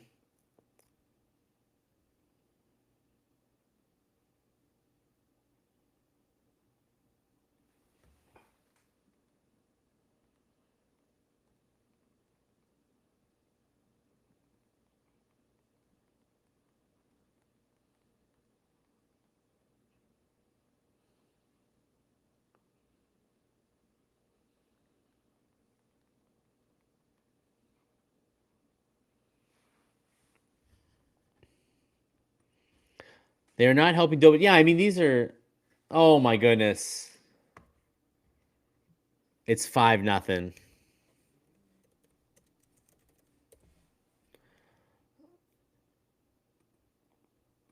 Ugly, ugly, ugly. Jason Robertson from far out. He's at the top of the circle, moves kind of more towards the middle of the slot, really like the high slot, almost the point. And there's just so much traffic in front of Dobes. He didn't see anything. Oh, man. I mean, they're keeping Dobes in. This is going to be a... Are you surprised?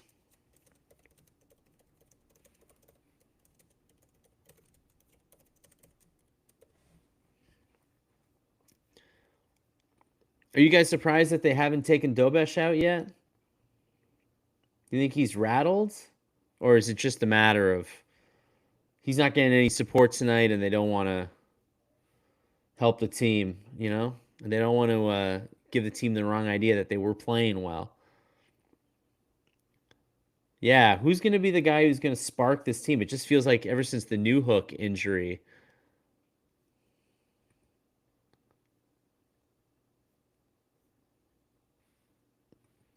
Montembeault starts the third. That makes sense. There's like 2:25 to go.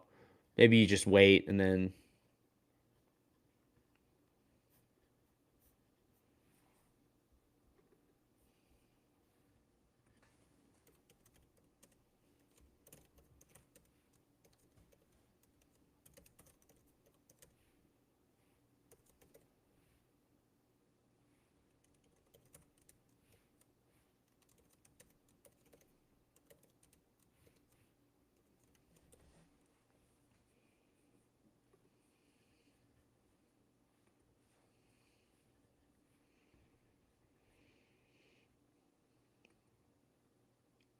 Tobish must feel like Monty most nights. Just high danger chance after high danger chance.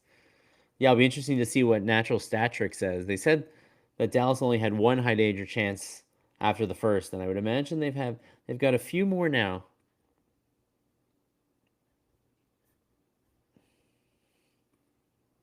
Equivalent of a good hard practice.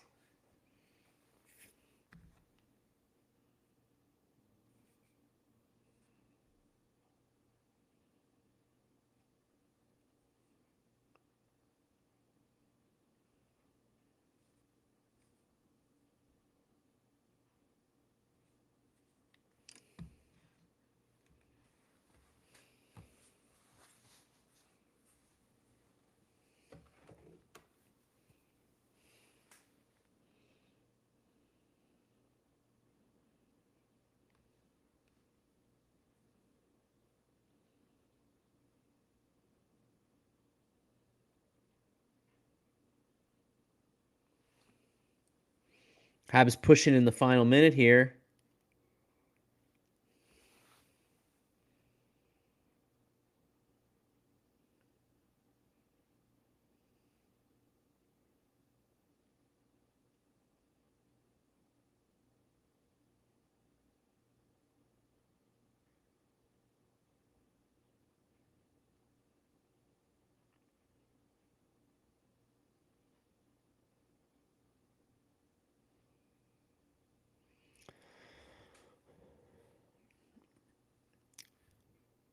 They did not end the period with a fight.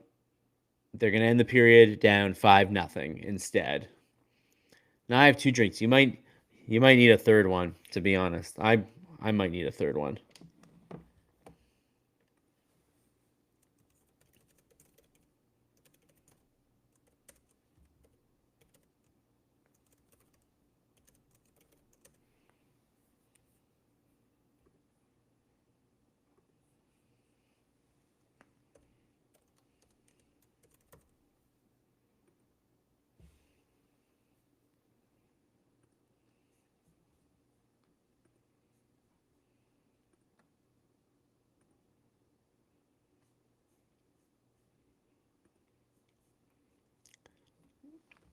So, yeah, good idea. Richcovian. That's how you pronounce Justin his name. Richcovian. That's a great last name. By the way, it's 4 lines at... Oh, hold on. By the way, it's four lines that score goals and win games. In the matter of youth versus Ducks, four lines are younger than the Habs by an average of 4.5 months. Man, the Ducks are red hot right now. But again, they're a young team too. You know, young teams they run hot and cold. I should give Jack permission to pound that dirty play in the third. Leah Bushkin, for sure. For sure. So yeah, what do you think? Who are the real Habs here? Are the real Habs the ones that got off to the fast start, or are they the ones that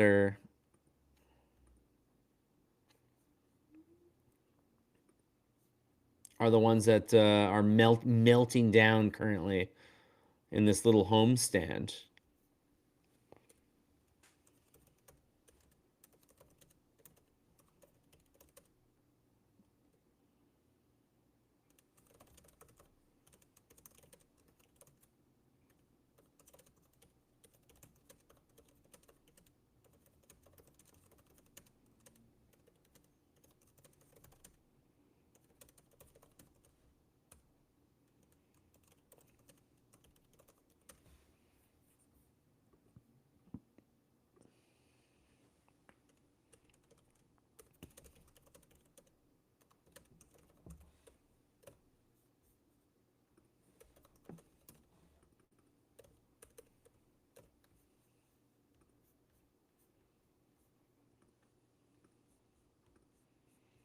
I mean, we were talking about the Kings game being the worst game of the season, but that period was not only the worst period of the season for the Habs, but also with the potential injury of Alex Newhook here, maybe the most devastating.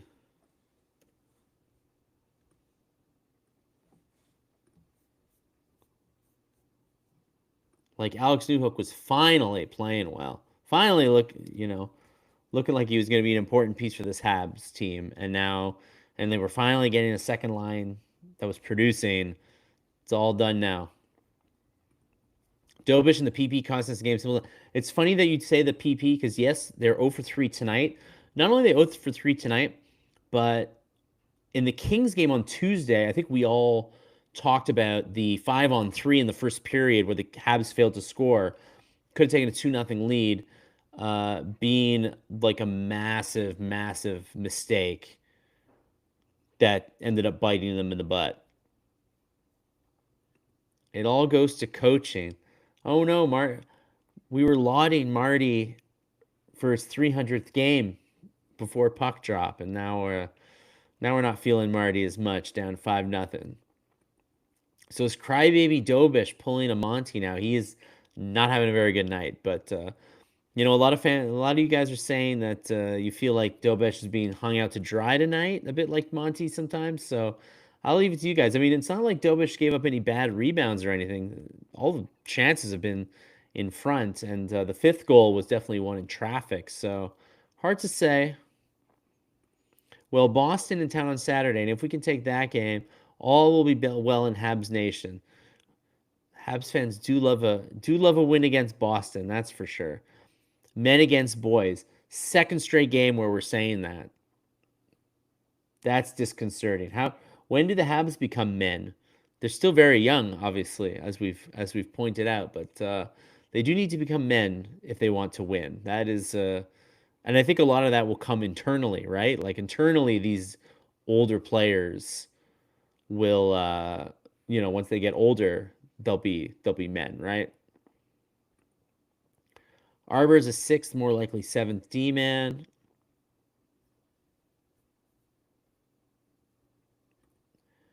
As for why people call Adam, you're calling Dobes the crybaby. I know he did cry on Thursday, so I'll allow it. We're seeing that Dobes is not the saver. Yeah, you definitely do not want to. I know Dobes has been playing better than Montembeault so far, but you definitely don't want to assume that a 24-year-old goaltender is ready to go and play full time.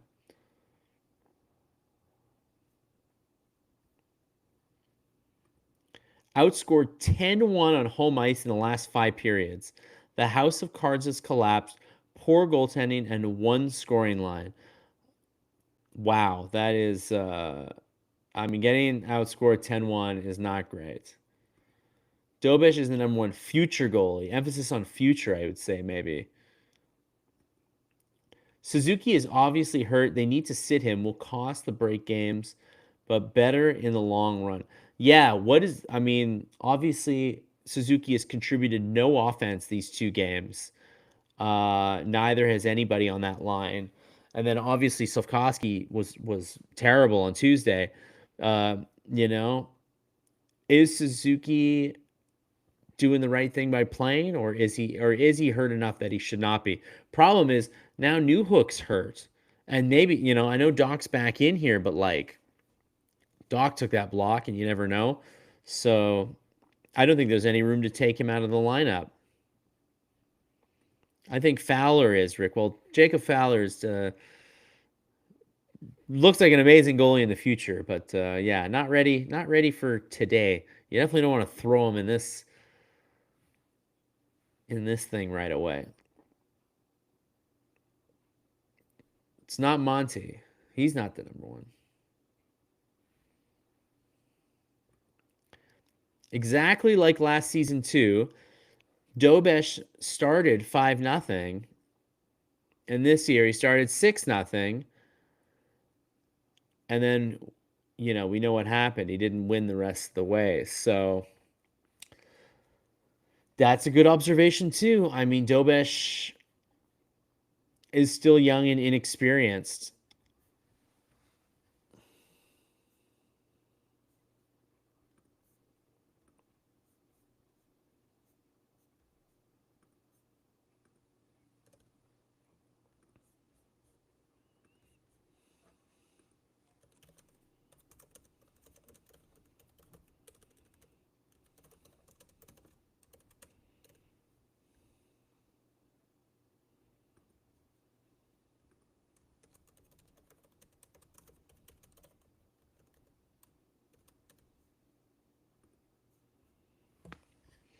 Just posted a link in the chat if you want to watch the goals or if you want to watch Newhook's injury.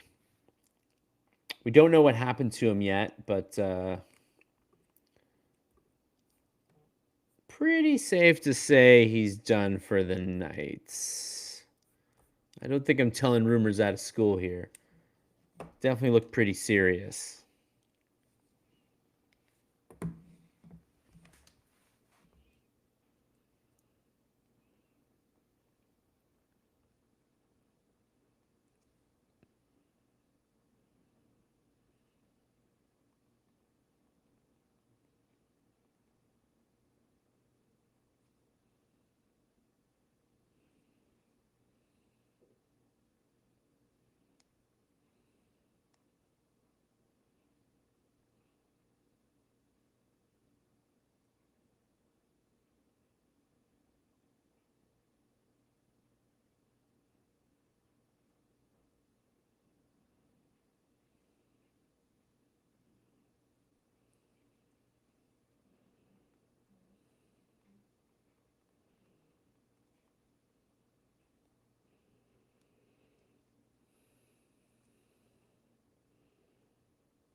As a matter of fact, before we hang Dobes, let's compare the numbers for the season.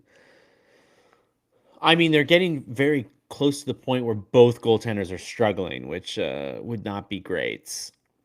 I mean, that's, it's a pretty young goalie course. So, you sort of bake in some inconsistency there.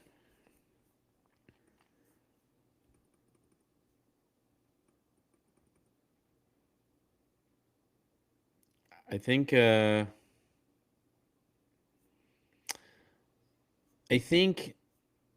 Marty would be wise to not pin his hopes on any one goalie right now. It doesn't seem like either of them is going to consistently bring that performance.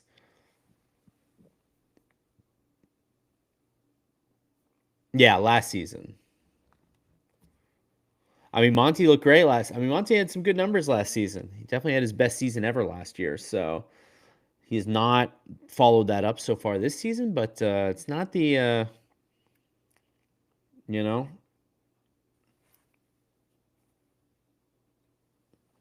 Yeah, Dobes looked pretty beat.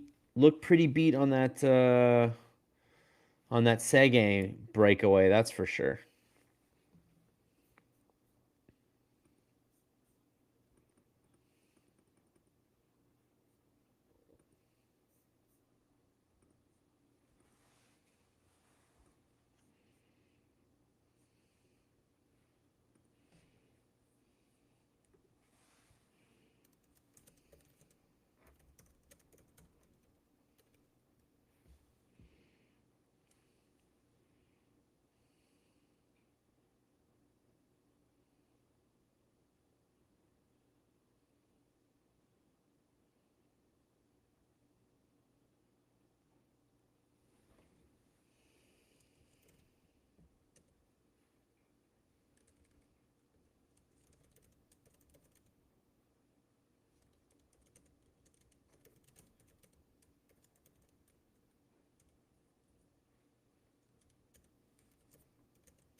Yeah, so what do you think? Which Habs are the real Habs that you've seen? The October ones or the November ones? Or are they kind of both sides of the same coin?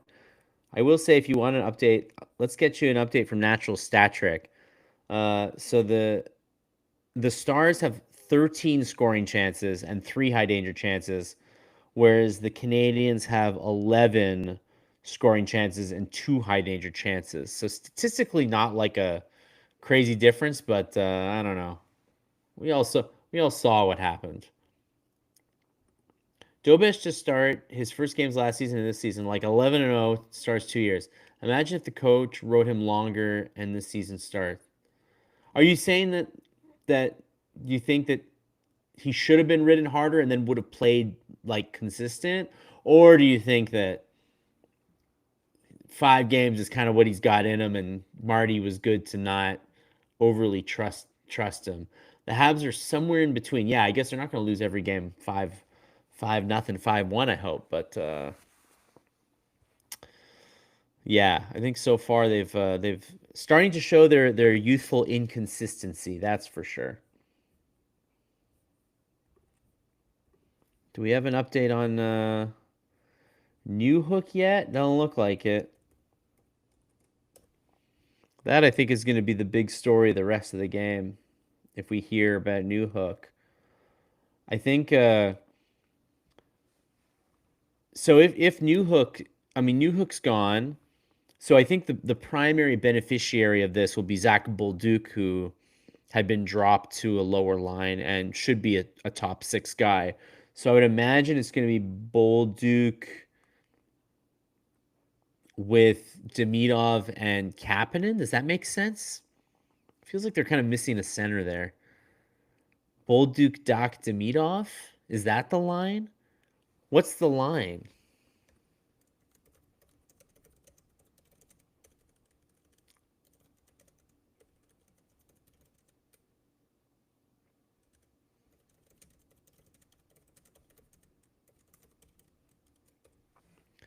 Yeah, you guys tell me. Who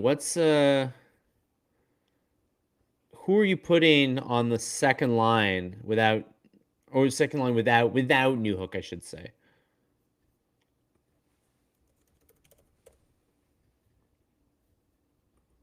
without Newhook. You know what I mean? What's your second line without Newhook?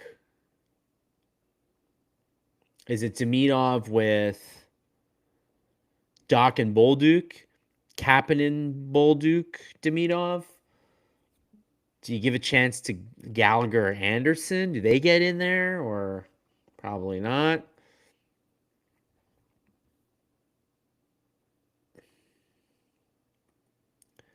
Small team, we got manhandled by the Caps. If we make the playoffs, we will be out in 5.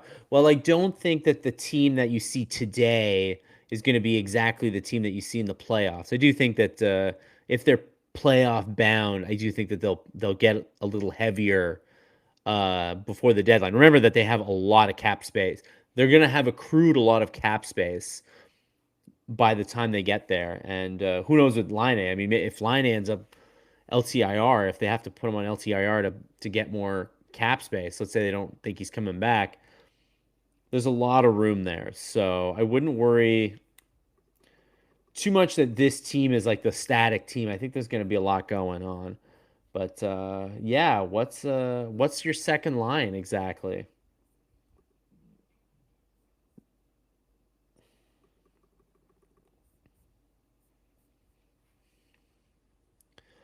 You got Bolduc, Demidov, Doc. I think that's probably it. Not that Doc has played like amazing the last couple of games, but I don't necessarily think you want Kapanen. Well, Montembeault is in.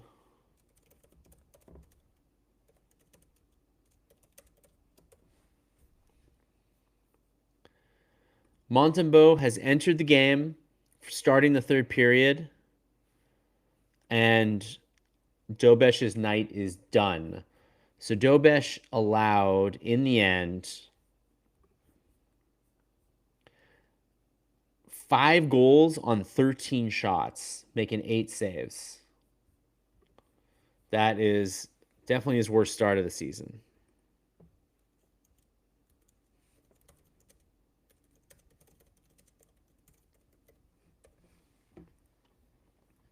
So the third period is now underway.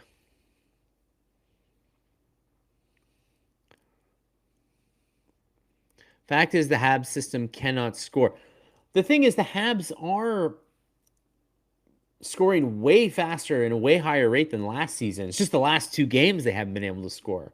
But prior to the last 2 games, they were scoring a lot. But as been pointed out, this is against Dallas and LA, 2 heavy West Coast teams, and it's not looking as good. Cardiac, I mean, if they come back down 5-0, that'll definitely give me a heart attack. I may not survive.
So the rough night is for Hudson and Carrier, -3 apiece.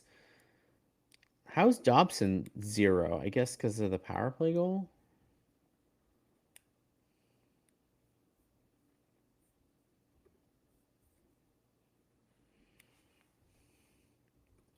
Just go after the guy that hurt Newhook. This game is over anyway. Yeah, Labushkin.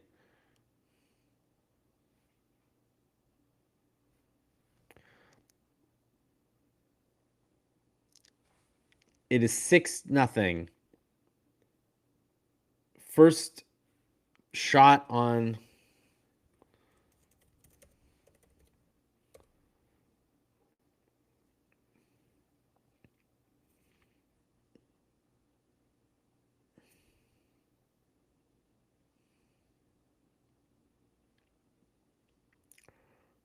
Kapanen's in front of the net.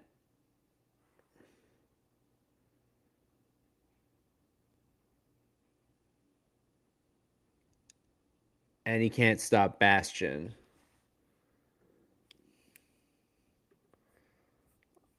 Unreal. This one is ugly.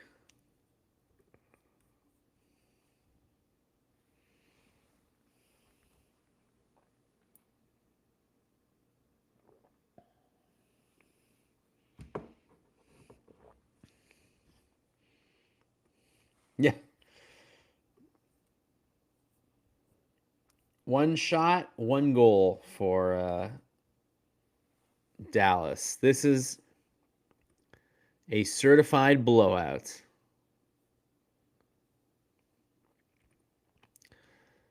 Well, I can tell you that even when the Habs are playing badly, Montreal is always a good time. So have fun, and don't take the Metro. The Metro will probably be closed. It's there's a transit strike this weekend.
In the 90s, the third period of this game would take a while. Yeah, it sure would.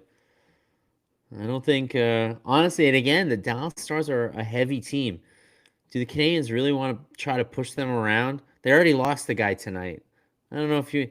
It's like sometimes you just want to pack it up and go. Unfortunately, Monty, our number one. This goaltending controversy is going to be the death of me, guys. Like neither of them right now are looking like they could take the full number one job. So I don't know what the future I don't know what the future holds. Monty isn't worried, or sorry, Marty St. Louis is not worried about Monty's number one status. Well, he might start to be a little worried now after seeing the alternative guy struggle for a second start in a row.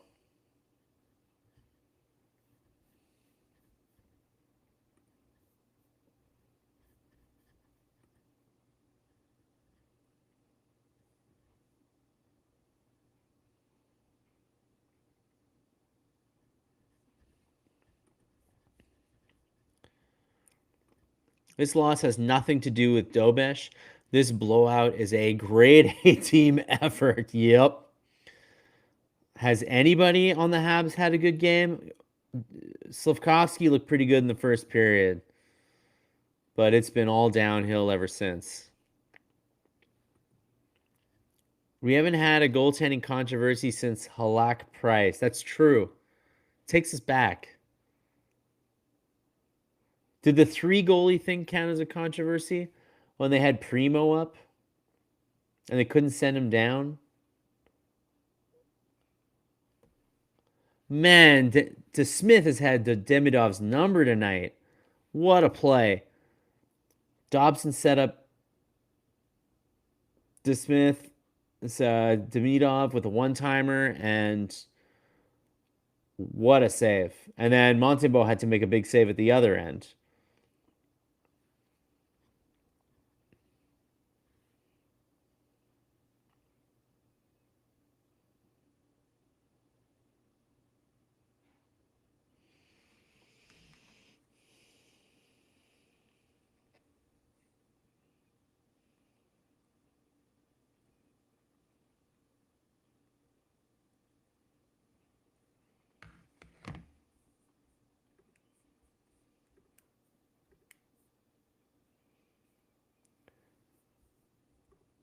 Hey, we do got a fight. And it is indeed Jacki and Lyubushkin.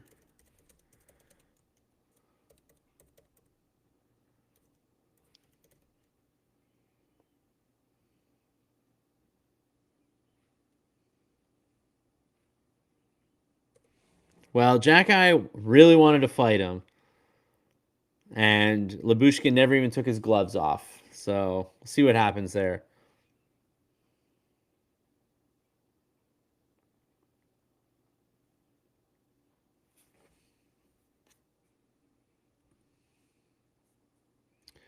I mean, he absolutely wanted. Jacki wanted a piece of him. Lyubushkin wanted nothing to do with that. He knows he's up 6-0.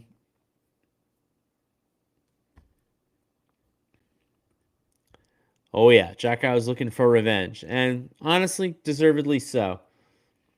Arbor will be benched. I mean, he's about to take a penalty, so we'll see. Update on Alex Newhook. Alex Newhook is being evaluated and will not return to play tonight.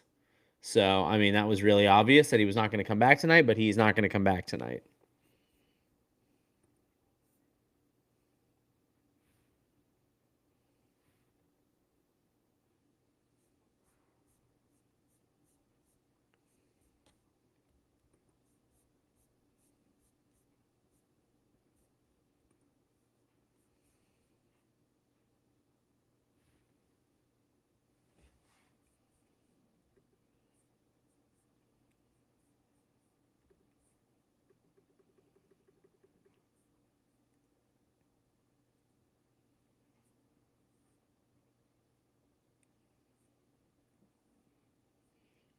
So Lane Hudson, according to Stu Cowan, is -7 in the last 2 games. Now, I will say one of those was an empty netter, but still. -7 in the last 2 games for Lane Hudson. He's having a rough time. Possibly because his defensive partner has been injured for quite some time. So I think they should consider maybe putting him with Carrier as the second pairing, and then the third pairing is just Jacki Struble, and you play them minimally. I think that's probably the way to do it. You can't keep hanging Hudson out to dry like that. You need somebody a little better than Struble as his partner.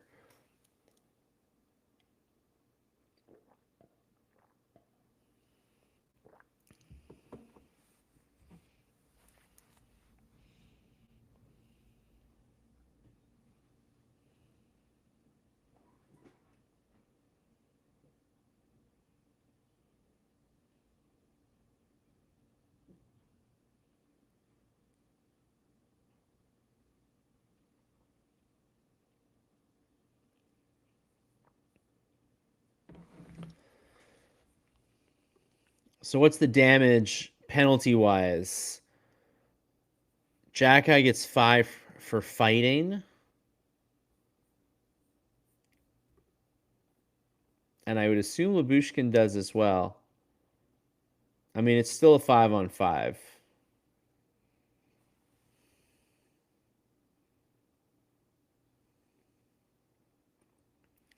The sad part is Arbor followed by Struble are the only grit on this team built for softness.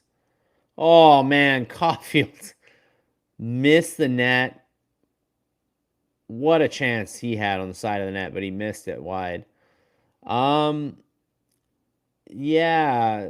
Well, I mean, there's Anderson. Slavkovsky is a big guy, but yeah, he's not exactly tough. I mean, Guhle, remember Kaiden Guhle's out of the lineup.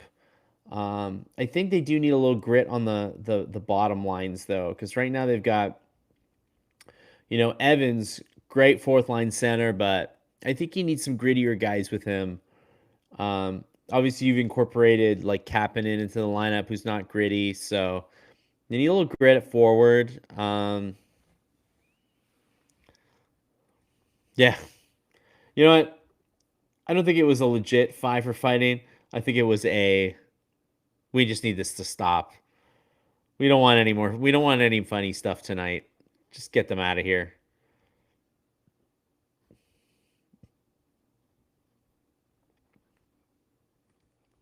I'll say this about this team: soft.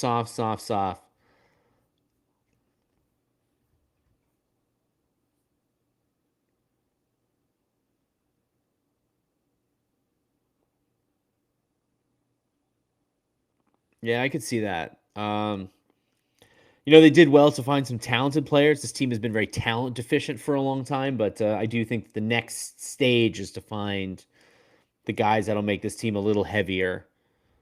I don't know who that entails, but I think that's why they've drafted these like bigger forwards the last couple of years, like Thorpe and Papanakis. Those are 6'4" guys. I don't think it's a coincidence that they've been leaning that way in the draft because I think they want to get bigger players and hopefully some guys who'll bring some toughness to the lineup.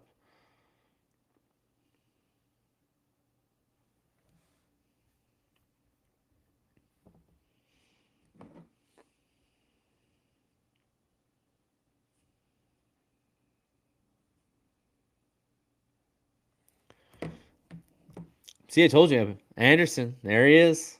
And we got Struble's in a headlock. Anderson's trying to grab Bastian. We got Veleno and Blackwell. We got Jake Evans talking game. Struble looks like he wants to punch somebody in the face. They're frustrated tonight. I'm sure they're about as happy as this result as you all are. But now we've got Anderson and Jackeye in the box.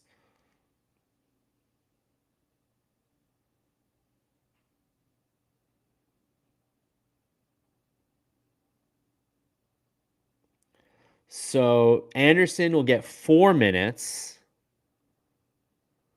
And then Bastian will get 2 minutes. So that means a Dallas power play, does it not?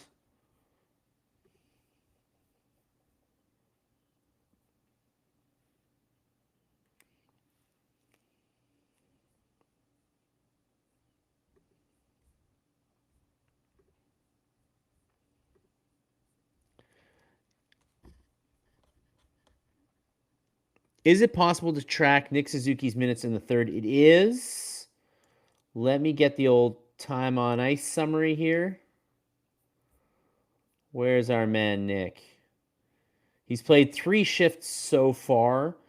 54 seconds, 52 seconds, and a minute 12. So he's played about 3 minutes so far. And we are halfway through the third period. So yeah, it's a 2-minute power play now for Dallas.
Why not Matheson or Dobson with Hudson? Well, I think because Matheson and Dobson are playing so well together that you want to have two pairings. Like I feel like if you're pulling somebody and playing them with Hudson, um you're just creating another hole.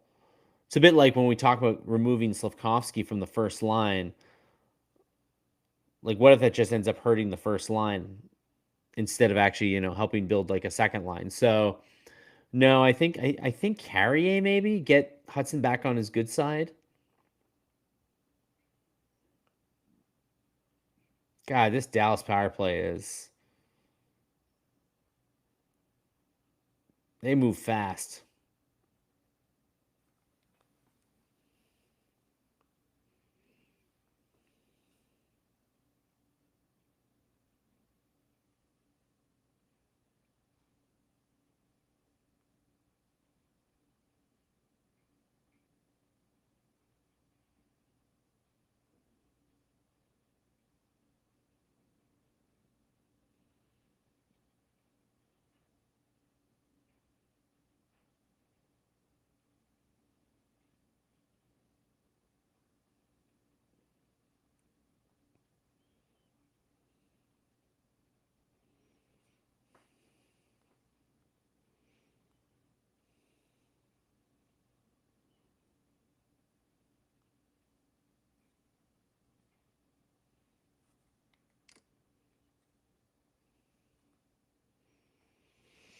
Yeah, on the RDS broadcast, they're talking about who gets the call up. Does Joshua Hua get a call up? Davidson? I don't think they seem to think Jack Eye's ready. So Davidson to me makes a lot of sense. The other guy that's kind of interesting to me, just because um, he's a point a game player. His last 55 games in the AHL. Sean Farrell. I know you guys are thinking, gosh, another small, slow guy. Can they afford to have him? But I mean, he's playing really well, and if they lose a top six spot with New Hook on, maybe an interesting idea. The rink is half empty now. Yeah, because everybody's trying to figure out how to get home, and the transit's working again, but people are definitely feeling a little weird. The post game show on TSN 690 should be interesting tonight. Oh my goodness, would not do not envy those hosts. I think it's kind of fortunate that two heavy teams have throttled them. Now's the time to make adjustments and get grit into the lineup. That's a really good point. I think it's nice for them, not nice, but I mean it's eye-opening for them these last two games to see the kinds of teams that can take the Habs down and to show that, oh yeah, maybe we're a little better than last year, but we're not light years ahead of last year. Lucas Condada, yeah, I mean, I could definitely see him getting a call up. He's the captain down there. And if they just want somebody to like go on the fourth line and grind it up, he's a good option. Will Cole up his game and manage his first shot on goal in the final 10? Does he not have a shot on goal this game? Oh, that's right. He missed the net. Missed the net on that. He had a great chance and he missed the net. That's true. Both Dallas and LA are big, heavy teams. Yeah. They are very the Washington Capitals-esque, aren't they? That's what this is really just showing to me. It's just reminding me of the playoffs. I'm sure you guys are feeling the same thing.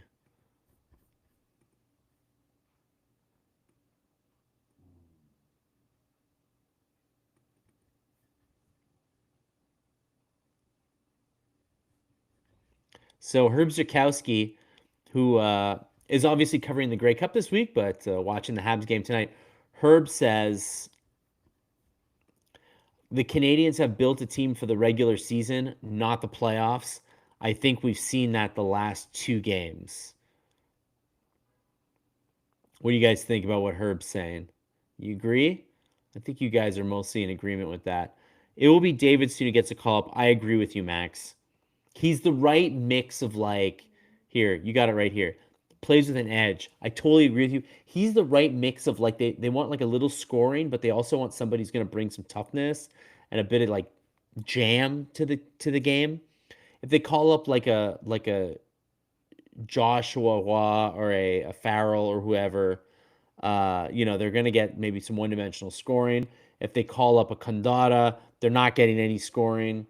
So I think Davidson is the right guy at the right time. I'll give you a little update.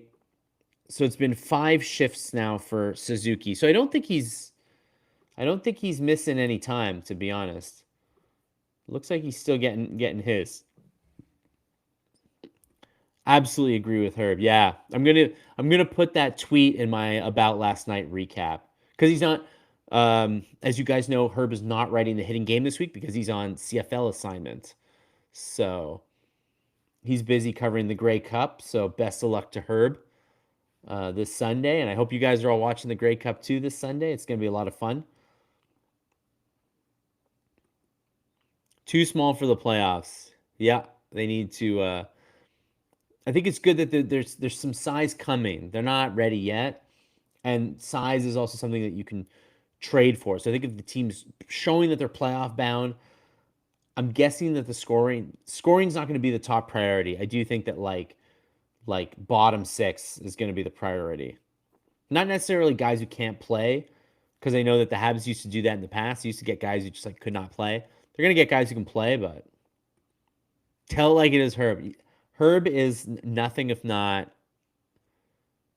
going to tell you like it is. I love it. Is that in? Oh man. Lucky number 7 for Dallas. How'd that even go in? Blackwell. Dobson's not looking happy. So, puck's behind the net. The puck gets cleared. It bounces up in the air, and Blackwell's there to get it. Faxa was the guy who initially. So the puck flipped over the net. And then Blackwell, who was in the crease, batted it in. But, like, I don't think Faxa meant to do that. Faxa went to go play the puck behind the net, and the puck just bounced out in front. And Blackwell's the guy to get it. That's a really tough break for Montembeault, who hasn't been super busy this game, but he's now given up 2 goals on 5 shots. 115, 105. This is the Raptors. How they doing? How are the Raptors doing? I haven't been following them as much. My Toronto Raptors fans are they're not super confident in the . This year, but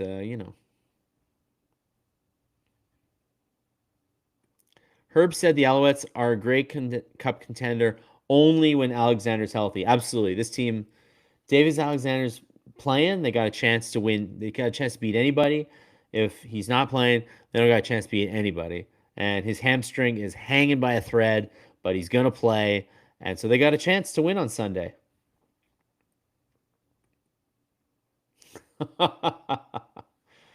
Oh, boy. The goalie. This goalie battle, guys. I don't know what to tell you.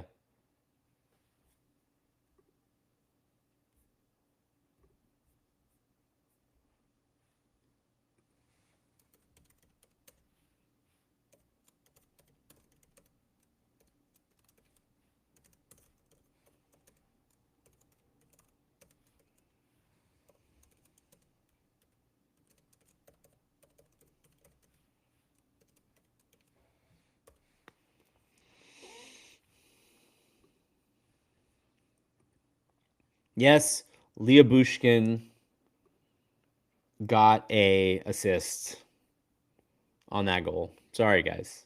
Sorry to say.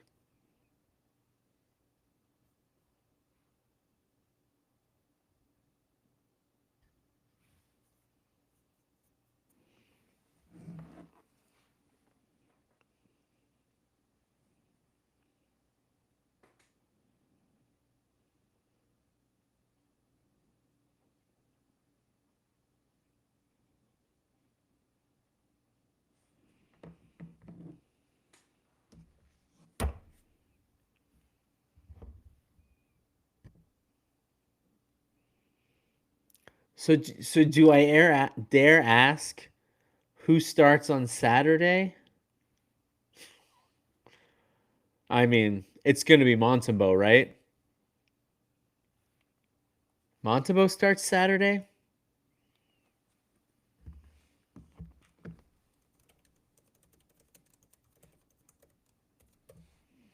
I'm going to guess that you guys think it's Montembeault, but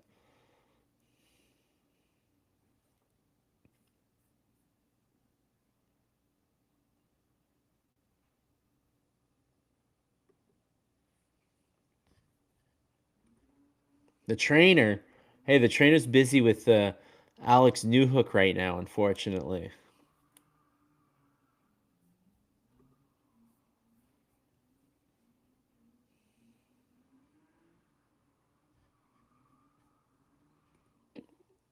Imagine spending $300 on this game. Couldn't imagine spending $300 on anything. Grocery, groceries are $300 at this point, I guess. That's true.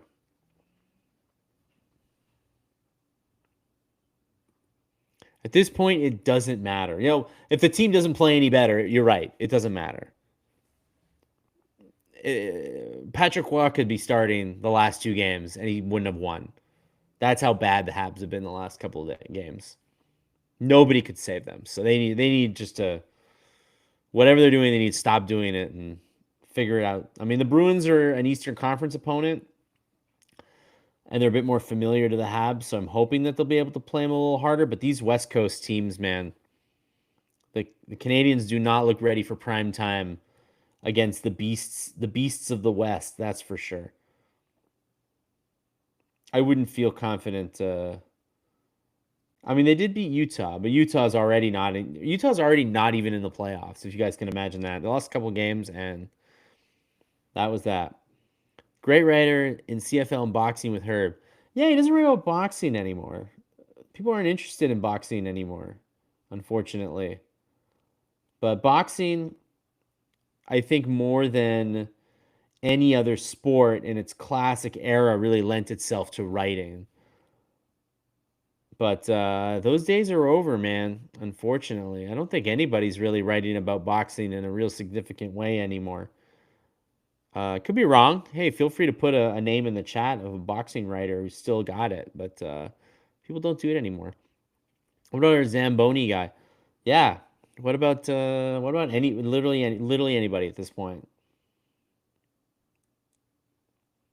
Because 7 goals on 18 shots is not. We've got some boo birds here in the arena for the people who are left. I mean, the Bell Center is empty. Everybody left already, but the people who are left are not happy.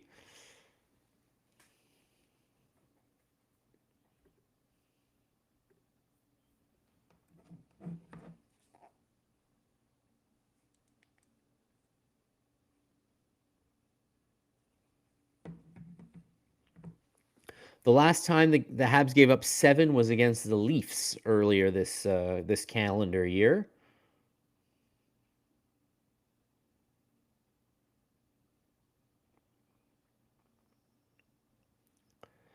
That was a nice save by DeSmith, who has quietly had a very, very good game. DeSmith has been really solid.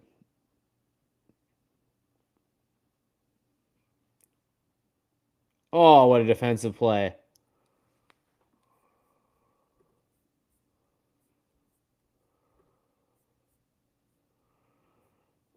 Bichelle is a big, big hombre.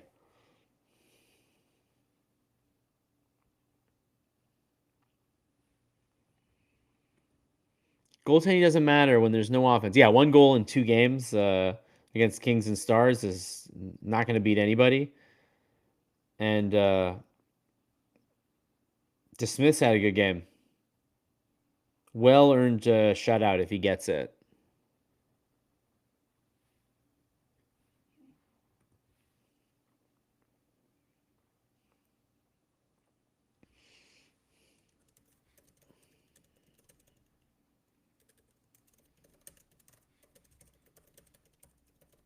going to be a penalty. There's 27 seconds left. There's 22 seconds. Really?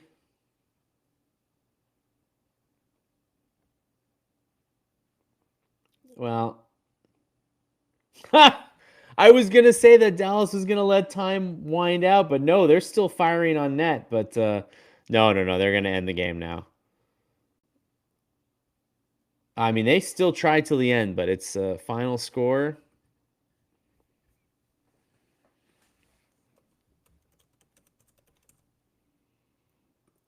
All right, last call if you want to get in about last night.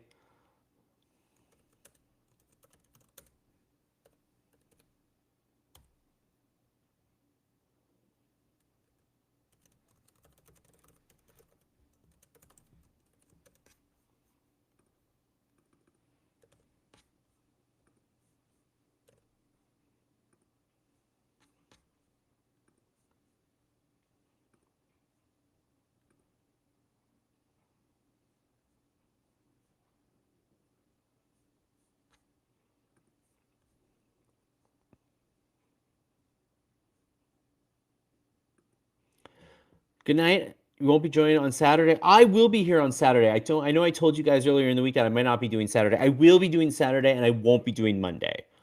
So I figured let's do the Boston game, Columbus, whatever. Who cares?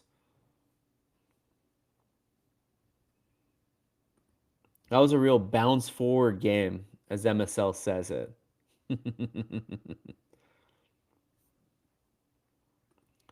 It takes a real team effort to get blown out 7-0 on home ice. It sure does. It sure does. Absolutely brutal. That was a brutal night.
Thanks, Eric. Not a good night. That's 2 in a row.